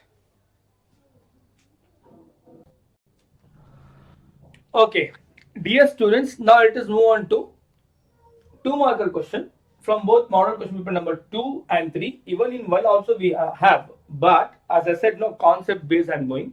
This is by using trigonometric identities. That is my third exercise. Just see how to know how to use trigonometric identity. Before that we had method of substitution. See, when to use method of substitution, the derivative should be there in the question. For example, here, what is sine 2x derivative? Cos 2x into 2. Correct? No, but we have cos 3x. So we don't have the derivative of sine because angles are different. Similarly, cos 3x derivative is what? Minus sine 3x into 3. What I mean to say is, let us suppose that we had a question like this. Sine, okay, fine, let's say sine square x cos x I want to integrate. Since cos x is derivative of sine x, I can think, you can see here, sine derivative is cos. So I can go for method of substitution. Method of substitution. I want you to understand how to think, which concept to be used. If angle could have been same, I could have thought of method of substitution. So here, if I take sine x is equal to t, and if I differentiate this with respect to x, what is sine derivative? Cos x is equal to derivative of t with respect to x is dt by dx. We can just take this here. So we are going to have cos x dx is equal to dt. That cos x dx, you can see it is here. So I can say this is equation number 1. This is our equation number 2. And this is our equation number 3. So if I put equation number 2 and 3 back in 1, this is not a part of working column. It should be here. Just since I didn't have space, I just wrote there. Okay, it's not a working column. It's a part of the problem, main part. Now from here, you see, integral sine. Sine we have taken as t. Then square, yeah, as it is. Cos x dx is dt. Now from here, we are saying here, don't be fixed with only x. It can be some other variable other than x also. But whatever we have got, it should be with respect to the same variable to be integrated. So this is the form. Integration of x power n with respect to x, which is x power n plus 1 divided by n plus 1 plus c, where n is not equal to minus 1. In place of n, we have here 2. So now, what we are going to have? N is equal to 2. So 2 plus 1 is 3 divided by 3 plus c. But what is t? Sin x. So sin cube x by 3 plus c will be the answer. I just solved this. This is not from question paper. I just took an example to make you understand why we can't go for method of substitution, or how to know I can go for method of substitution. Most important, angle should be same, and if I find the derivative, that should be there in the question. Some people may be thinking, sir, why you have not taken, while taking substitution, sin x is equal to t, you could have taken square. No. If I take square, see carefully. If I take sin square is equal to t, derivative of this will be 2 sin x into cos x is equal to dt by dx. Correct? Now see carefully. If this is taken as t, that's what we have taken. Cos x, okay, manageable here. But what about sin? We have an extra term sin. I hope this point is clear. That's the reason we have not taken this as the substitution. Now that will not work here because angles are different here. You can see angles were same. If it is 2x, 2x. Okay. Now here, then how to tackle? See, we are happy to go for sum rule than going for product. We don't have presently as such. Even eyelet will not work because for eyelet you should have two different function. Here both are same function. Okay. So now we are going to go for transformation formula. So these are from sine A cos B. So recall, we know that what happened. Sine A cos B is equal to half of sine of A plus B plus sine of A minus B. Okay. Now see carefully. Here we have sum of two terms, easily we can integrate. So in place of A, let's use black color only. In place of A, we have 2x. In place of B, we have 3x. So this will turn to, this is the reason, the formula. I'm going to apply on that, half. Then I can write integration sign as it is. A sine of A plus B, 2x plus 3x. Then plus sine of A minus B, 2x minus 3x with respect to x. Now 2x plus 3x will be 5x. Half is a constant. I can take out. Yeah, bracket is mandatory. Bracket is mandatory because half is multiple to sum of both. So half out by using scalar rule. Integration of sine 2x plus 3x will be 5x. Then here 2x minus 3x will be minus x. Correct? No, 2x minus x, 2x minus 3x. 2 minus 3 will be minus 1. So minus x. Now recall, what is sine of minus theta? It is minus sine theta. So this negative is coming out. So the sine of minus x will be minus sine. So minus plus will be minus. Now it is a very simple function to be integrated. Integration of sine is, what is integration of sine? Recall, what is integration of sine x with respect to x? It is minus cos x plus c. So integration of cos 5x will be minus cos 5x. X multiple is 5, so divide by 5. Then minus, this minus as it is. Again integration of sine is minus. So see, this minus is here. So one more minus will come because of the formula. So minus cos x. Then what? Plus c. So our answer will be half minus cos 5x by 5 minus to minus plus cos x plus c. This will be our solution. Okay. Here, since the angle was in descending order, now we got a negative here. If you want, now we can convert the angle, nothing but convert the sense, we can rearrange this cos 3x here and sin 2x here. Then 3 minus 2 will be plus 1. Correct? No? So then we can avoid this one formula here. But ultimately you get the same answer. That time we are going to use cos here, sin b. There will be a minus sign here. Okay? Kindly make a note.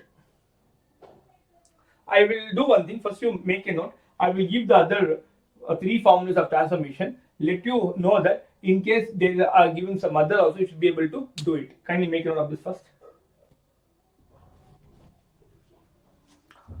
Okay, dear students, having completed this problem, as I said, let us have all the remaining three formulae on transformation from product to sum or difference, so that if some other question comes on this, you should not have a trouble to solve them. So here, the other formulae, this is the first one.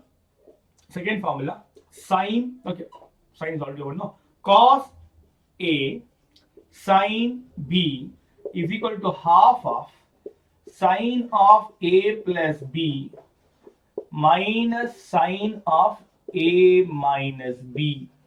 So it's a product of cos and sine. That's what I was saying now. If I interchange this, then as per the descending order of angle, then here I could have cos 3x and here sin 2x. So 3x minus 2x will be x here. So we could have avoided sin of minus theta formula. But anyway, no problem. We can get in this way, both the ways also. Next is cos A cos B is equal to half of cos of A plus B plus cos of A minus B. Lastly, sin A sin B is equal to minus half of cos of a plus b minus cos of a minus b. So whenever you see that you have got product of trigonometry such as sine and cos, but the angles are different, then you can always use transformation formula. If angles are same, then you can surely think of substitution. Or if powers are same, see here purposefully I give you power 2 and power 1, due to which we are forced to apply substitution method.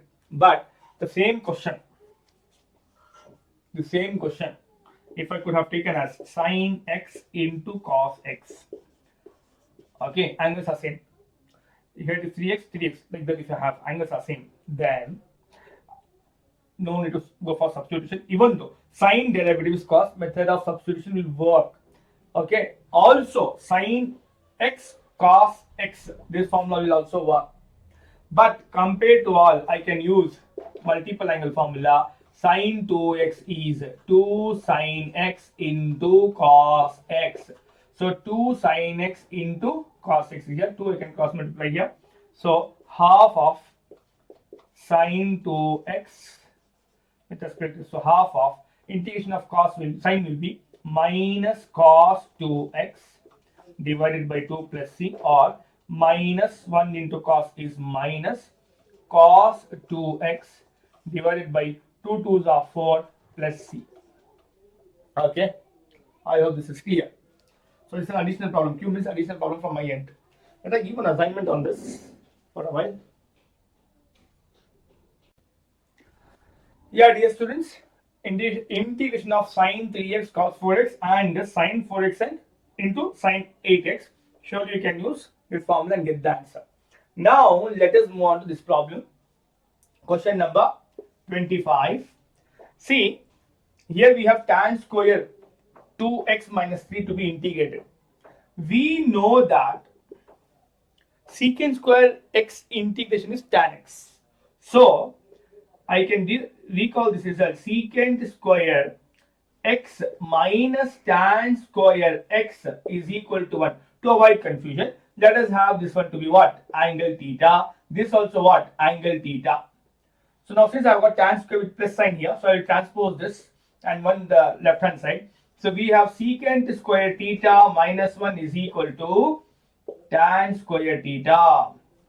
So this result will be, since angle is theta, the same angle is maintained. Here the angle is 2x minus 3. So I should have secant square 2x minus 3 minus 1 dx. Integration of secant square is tan. Angle should be preserved. What's the angle? 2x minus 3. And x multiple is 2. So divide by 2 minus integration of 1 with respect to x is x plus c. Okay, no error, just I thought it's overlapping. This is the answer. A 2-mark question. Okay, fine. Kindly make a note of this.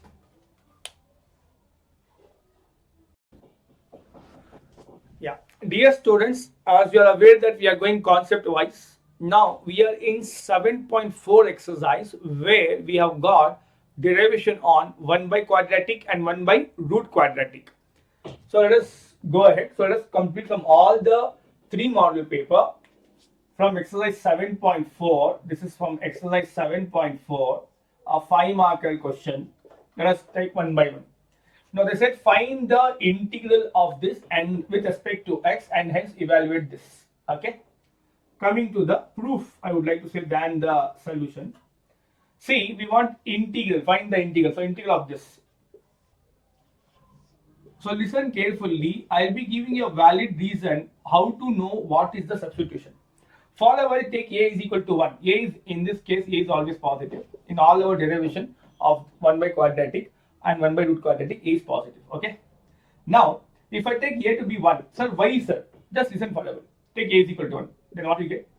Integral 1 into ds is df, okay, divided by root of a is 1. So 1 square is 1 minus x square. What is integration of 1 by root of 1 minus x square? It is sine inverse x plus c. We got one hint. What should be the substitution? Since integration of 1 by root of 1 minus x square is sine inverse of x, plus c. So I can say that for this one to get evaluated, this is our equation number 1 or expression number 1, and I will take this and substitution as put x is equal to sine theta. Understand why sine theta? Because integration of this is sine inverse x. So this is a particular case, this is a general case. A can be any real number, means any positive real number, but it's always 1. Now see, in this constant a is also there. When you take substitution, take even the constant also. There will be a question, sir, why? Sabr, have patience, you will come to know shortly. So this is my equation number 2. Now we are going to differentiate this with respect to x. Derivative of x with respect to x is 1 is equal to, I have to apply scalar rule because a is a constant, theta is a variable.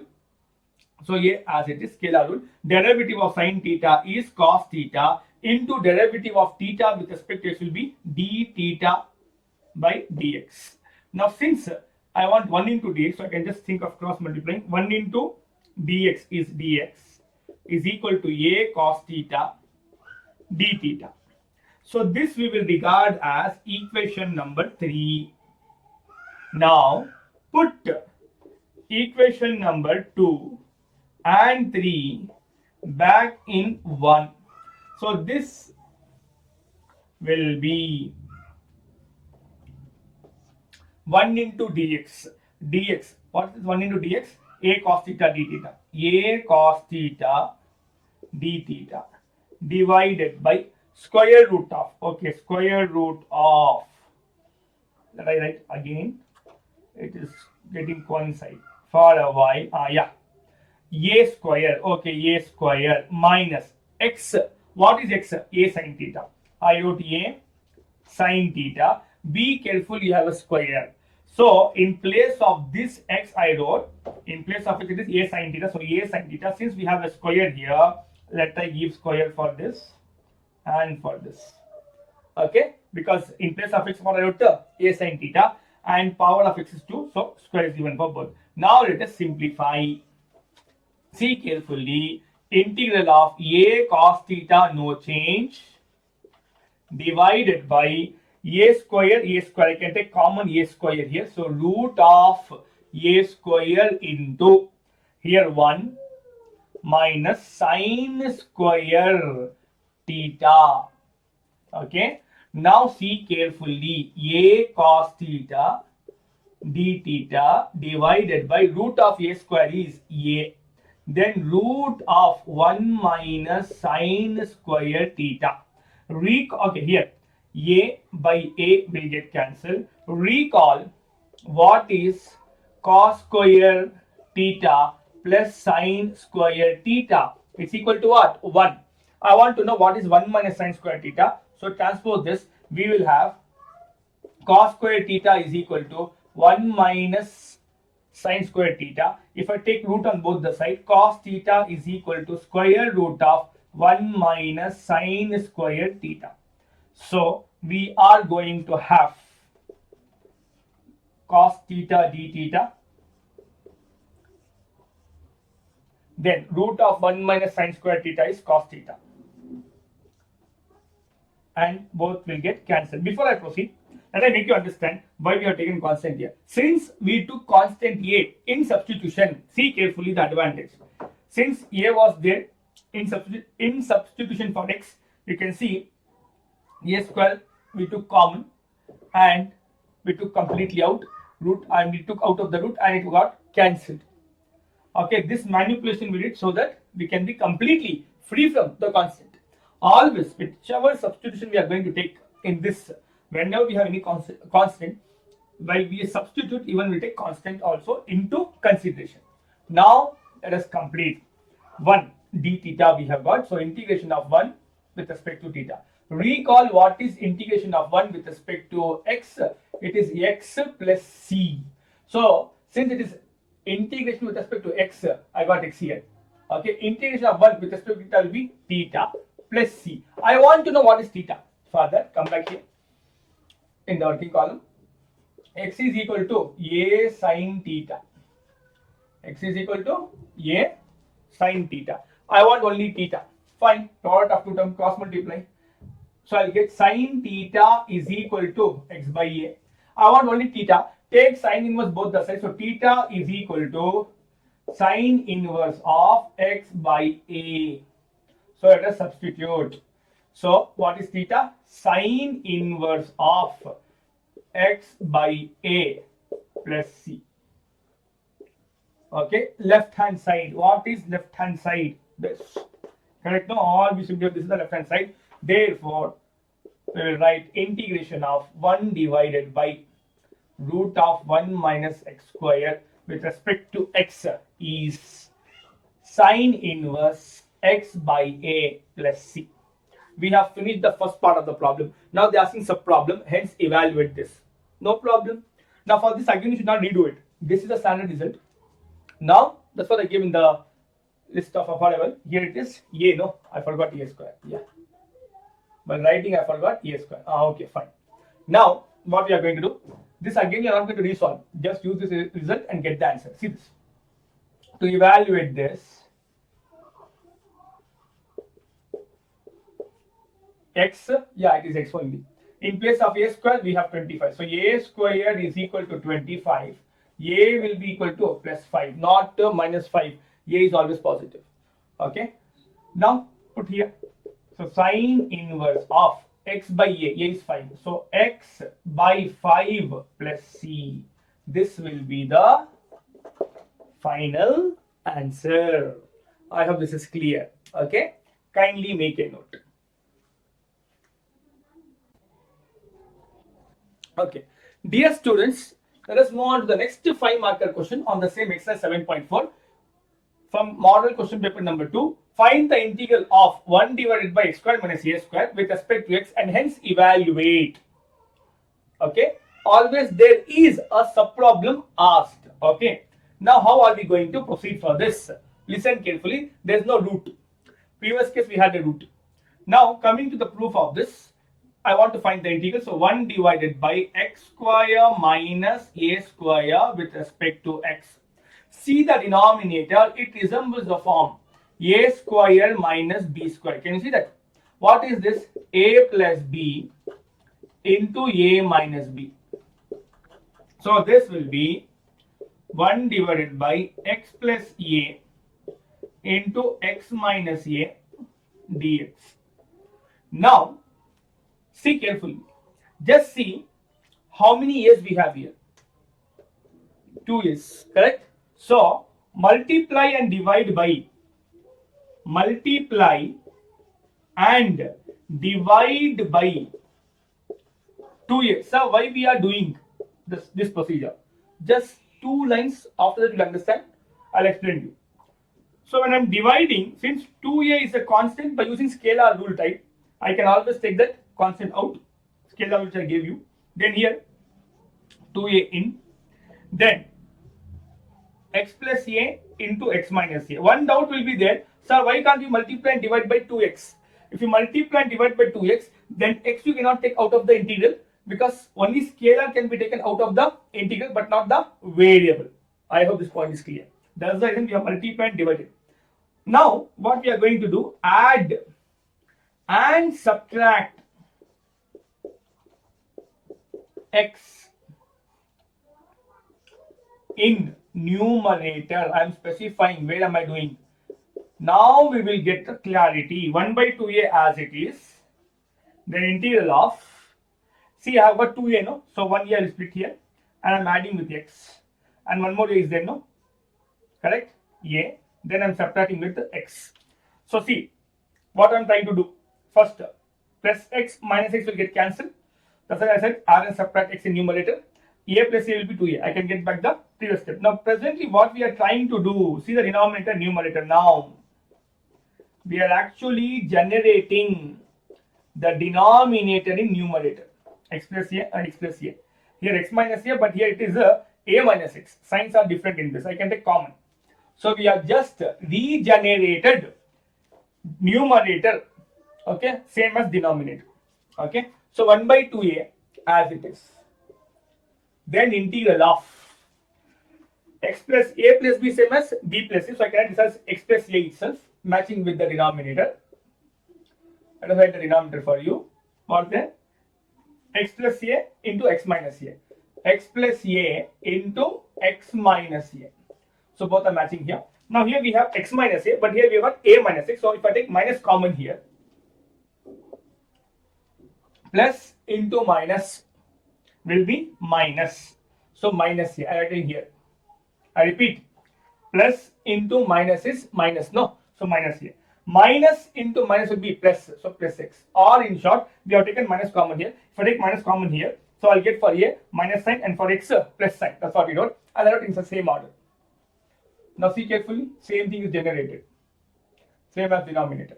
Now this is saying I want to divide this also and this also. So we'll say okay, do it, no problem.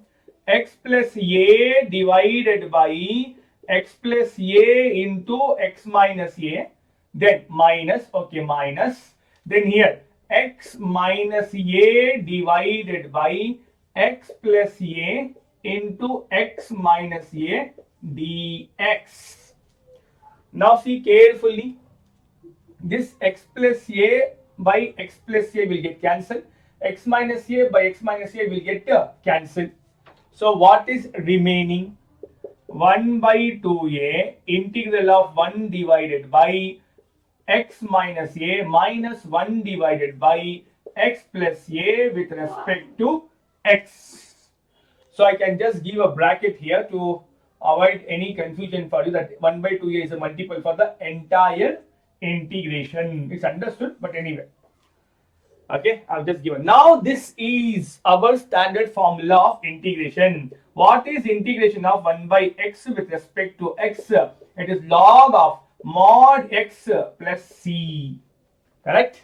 So carefully you see 1 by 2a.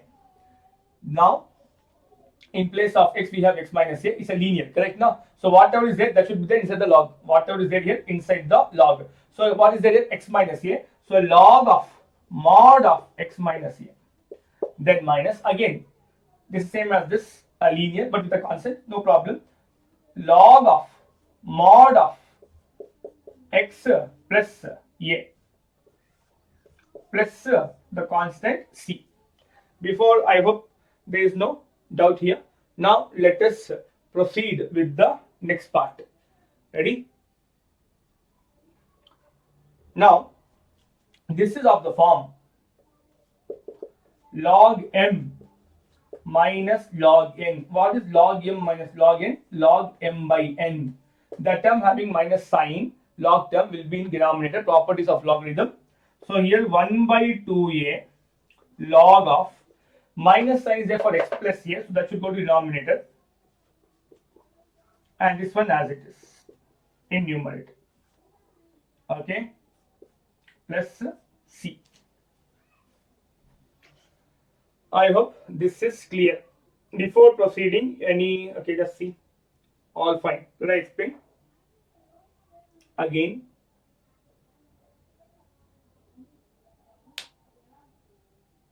Left hand side as it is, integral of 1 divided by x square minus a square with respect to x is this result. Now let us take this sub problem. Now coming to the sub problem, we have integral dx x square minus 16. In place of a square we have 16, so that's right here, a square is equal to 16. I want a value, so a will be plus 4, not plus or minus 4. A is always positive. Okay, so we are going to have 1 divided by 2 times of a is 4, then log of mod x minus 4 divided by x plus 4 plus c. We have completed. Okay, 2 into 4 is 8. No, let's complete one more line. Okay, just I have rewritten as it is, then what? Plus c. So this will be the final answer. Okay, yes. So 5 marks easily you can get. Now as an assignment, what you can do is the same problem,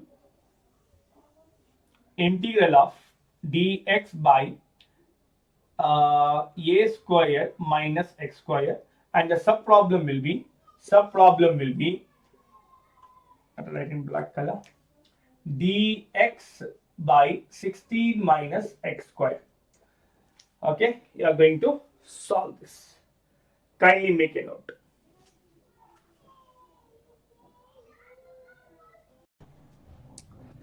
Dear students, this will be our last question on 5 mark. Okay, still we have 3 marker question. As I said, I am going concept based. 7.4. Find the integral of 1 by x square plus a square with respect to x, and hence evaluate this. Now, see the way it is. First one was with the root, second was without the root, but of the form a square minus b square. But here you cannot think of applying a square minus b square because both are positive. Mean to say both are having plus sign. So find the integral. I think they just said integral. I have not changed the question, just have changed the expression. Now see carefully. Again, for a while, take a is equal to 1. Okay. And again, in all our derivation, a is always positive. If I take a is equal to 1, this resembles dx, integration of 1 divided by x square plus 1. Correct? No? Just say again. What is this? A plus b same as b plus a. So it's same as 1 plus x square. What is integration of this? Tan inverse x plus c. Right now? So from here we got the hint that we can substitute x is equal to tan theta because we have got tan inverse in the solution. But since a is there, constant is there, following the same logic, the first problem on 5 mark, root of a square minus x square, I said take always the constant in substitution, it can get nullified. So this is our equation number 1. This is our equation number 2. Is it visible? It's looking a bit light. Okay, fine. So now differentiate this with respect to x. Derivative of x with respect to x is 1. A as it is by using scalar rule. Derivative of tan theta will be secant square theta. Det of theta with respect to x will be d theta by dx. Cross multiply dx again. 1 into dx will be dx is equal to a secant square theta d theta.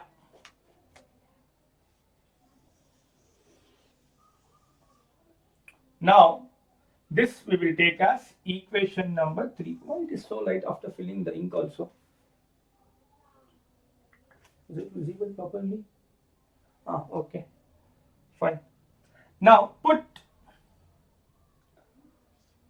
equation number 2, 3, 2 and 3 in equation number 1. So, what will be our equation number 1? Listen carefully, focus. Our equation number 1 will change to, in place of dx, we have a secant square theta. So, a secant square theta d theta whole divided by x. In place of x, what do we have? We have a tan theta. Substitute in place of x, a tan theta. We have a square, so take square for both. So, a square tan square theta plus a square. Now here common is a square. So a square common, then we will get tan square theta plus 1. And again in numerator as it is, no change. Now see carefully. Here 1a will get cancelled. Last time since we had root, I will say first 5 marker question, we got a in denominator as well as numerator, both got cancelled. But here 1a is remaining. That's the denominator. Then secant square theta. What is 1 plus tan square theta?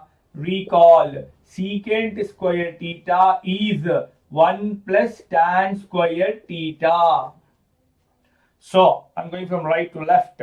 So, secant means tan square theta plus 1 is what? Secant square theta d theta as it is. Both secant square will get cancelled. Remaining will be integral of 1 by a into 1 with respect to theta. We should integrate. 1 into 1 is 1. So 1 by a I can take out. I want to integrate 1 with respect to theta. Recall, what is integration of 1 with respect to x? It is x plus c. So now 1 by a as it is. Integration of 1 with respect to x is x plus c. So integration of 1 with respect to theta will be theta plus c. Now from here 1 by a as it is. What is theta? Come back. X is equal to a tan theta. So here we have got x is equal to a tan theta. We know this. This substitution what we have taken here. I want only theta. Product of two terms. Cross multiply this. What will get? Tan theta is equal to x by a. I want only theta as you can see here. So solve. Take tan inverse both the side. What will you get? Tan inverse of x by a, which is equal to theta. So now I am going to put in this place. This is our reason. So what we are going to have? In place of theta, tan inverse of x by a plus c. And don't forget the left hand side. It is this. Substitute, means write that one. Integral dx by x square plus a square. Job done. We have got the result. We have to prove this, means we have to evaluate this. First we make a note. I want to erase this side and then evaluate this. Okay, kindly make a note. So let us complete this sub problem, my dear students. So we have got integral 1 divided by, see when I say 1 divided by, understood 1 is there here. Okay, we need not explicitly write, divided by x square plus 2x plus 10. Now let us try to go for completion of square. So why sir? See carefully. In the result whichever we have got here, how many x do we have? In the left hand side only one x, and its leading power is 2. So here we have 2 also, 1 also. So we have to go for completion of square. The school days what we used to do. I'll just give a shortcut. Just see carefully. So 10. So since we have got 2x here, but here we have only 1x, we have to go for completion of square. So see carefully how we are going to go about. See what we have, x. Then all the sign here plus. Again I repeat, x is here, so same term. Now what is half of x multiple? X multiple is 2. So what is half of that? 1. It's not that we are dividing by 2 because 2 is there. Even if it's 6, 7 divide by 2. I want half of that. So it is 1. Now whatever you have got, square it. Whatever the number is there, write down by negative sign. Whether you have got plus sign or minus sign, always minus here. Okay, with the, whatever the square. That this square is only for the 1, not for minus. Then plus 10. Now what we are going to have? X plus 1 the whole square minus 1 square is 1 plus 10. From here x plus 1 the whole square minus 1 plus 10 will be 9. So from here we are going to have integral d1 divided by this entire thing is what? X plus 1 the whole square, 9 I can add as 3 square. Why is our squaring? Why are taking the form of a perfect square? Because you can see both should be variable and constant should be perfect square number. So we have got now. So I can substitute, do always in working column here. Now see carefully. Now when I compare with this, in place of this x we have x plus 1. So d plus x by x plus 1. And in place of a square we have 3 square, nothing but in place of a we have 3. Now we are going to have the answer to be 1 by a. What is a? 3 into tan inverse of x by a. What is x? X plus 1 divided by a. What is a? 3. This is our result. I hope this is clear. Okay. Now you can already have given some other. Okay. Yeah. Fine. One question I will give here.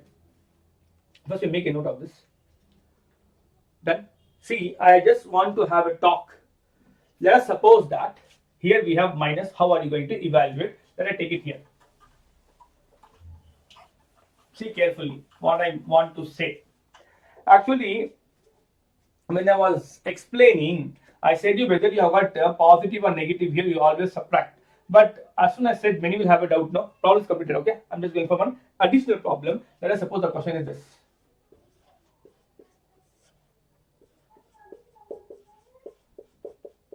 And plus it is minus 2x. Then how to solve? See, here actually we are using the formula of school days.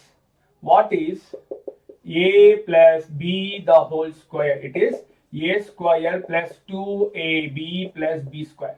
If I ask you a minus b whole square, a square minus 2ab plus b square. We are coming from right hand side to left hand side. When I'm coming from right hand side to left hand side, we have to understand that whether it is plus or minus, it's not decided by b square term nor a square term. It is decided by 2ab. If it is plus 2ab, it is a plus b the whole square. If it is minus 2ab, then it is a minus b the whole square.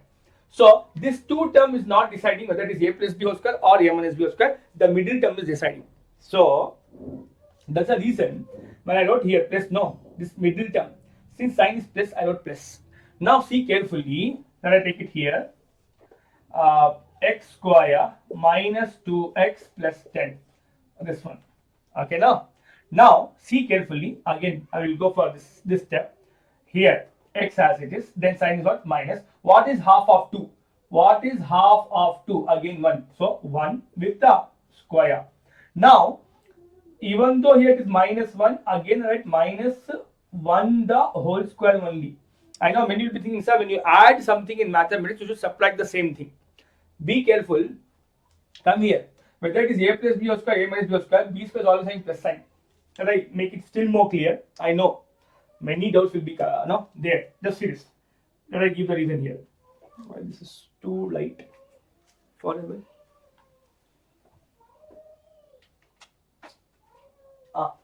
The other marker. One that I filled in, I think. Now see this. Yeah, this is better. See carefully. If I expand this, just see what happens.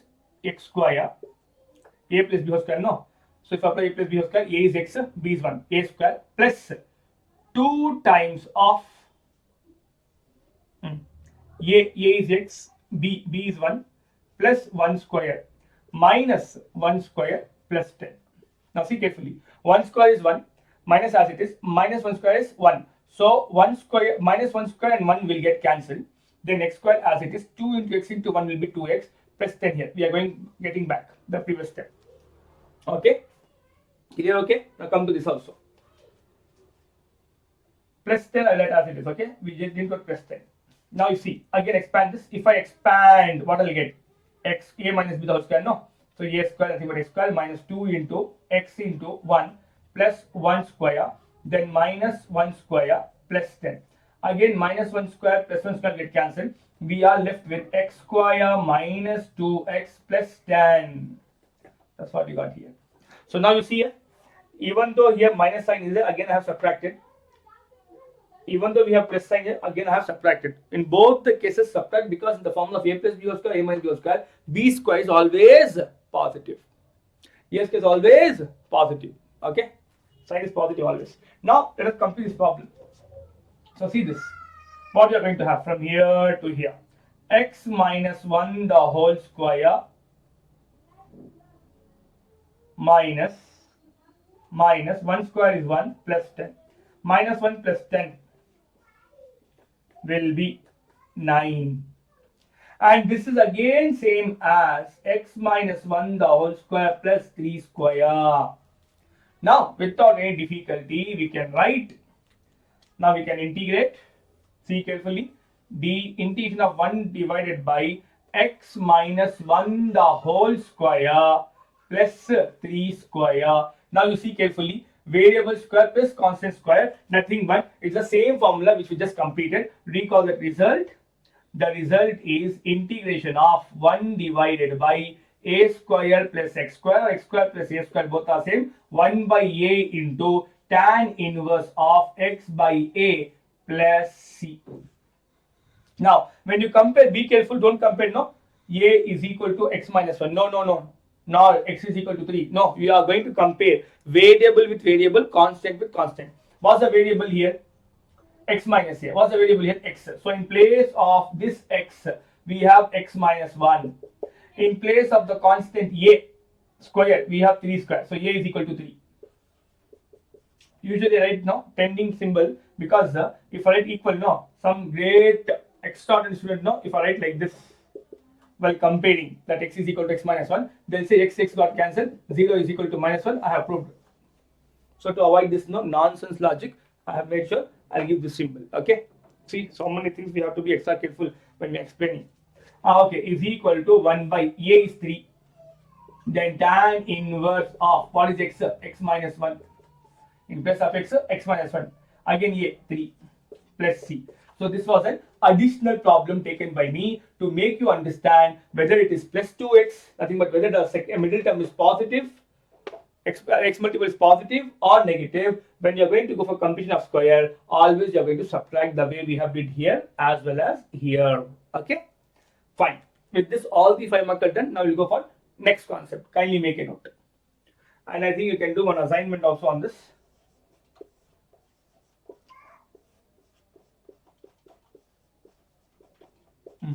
Yeah.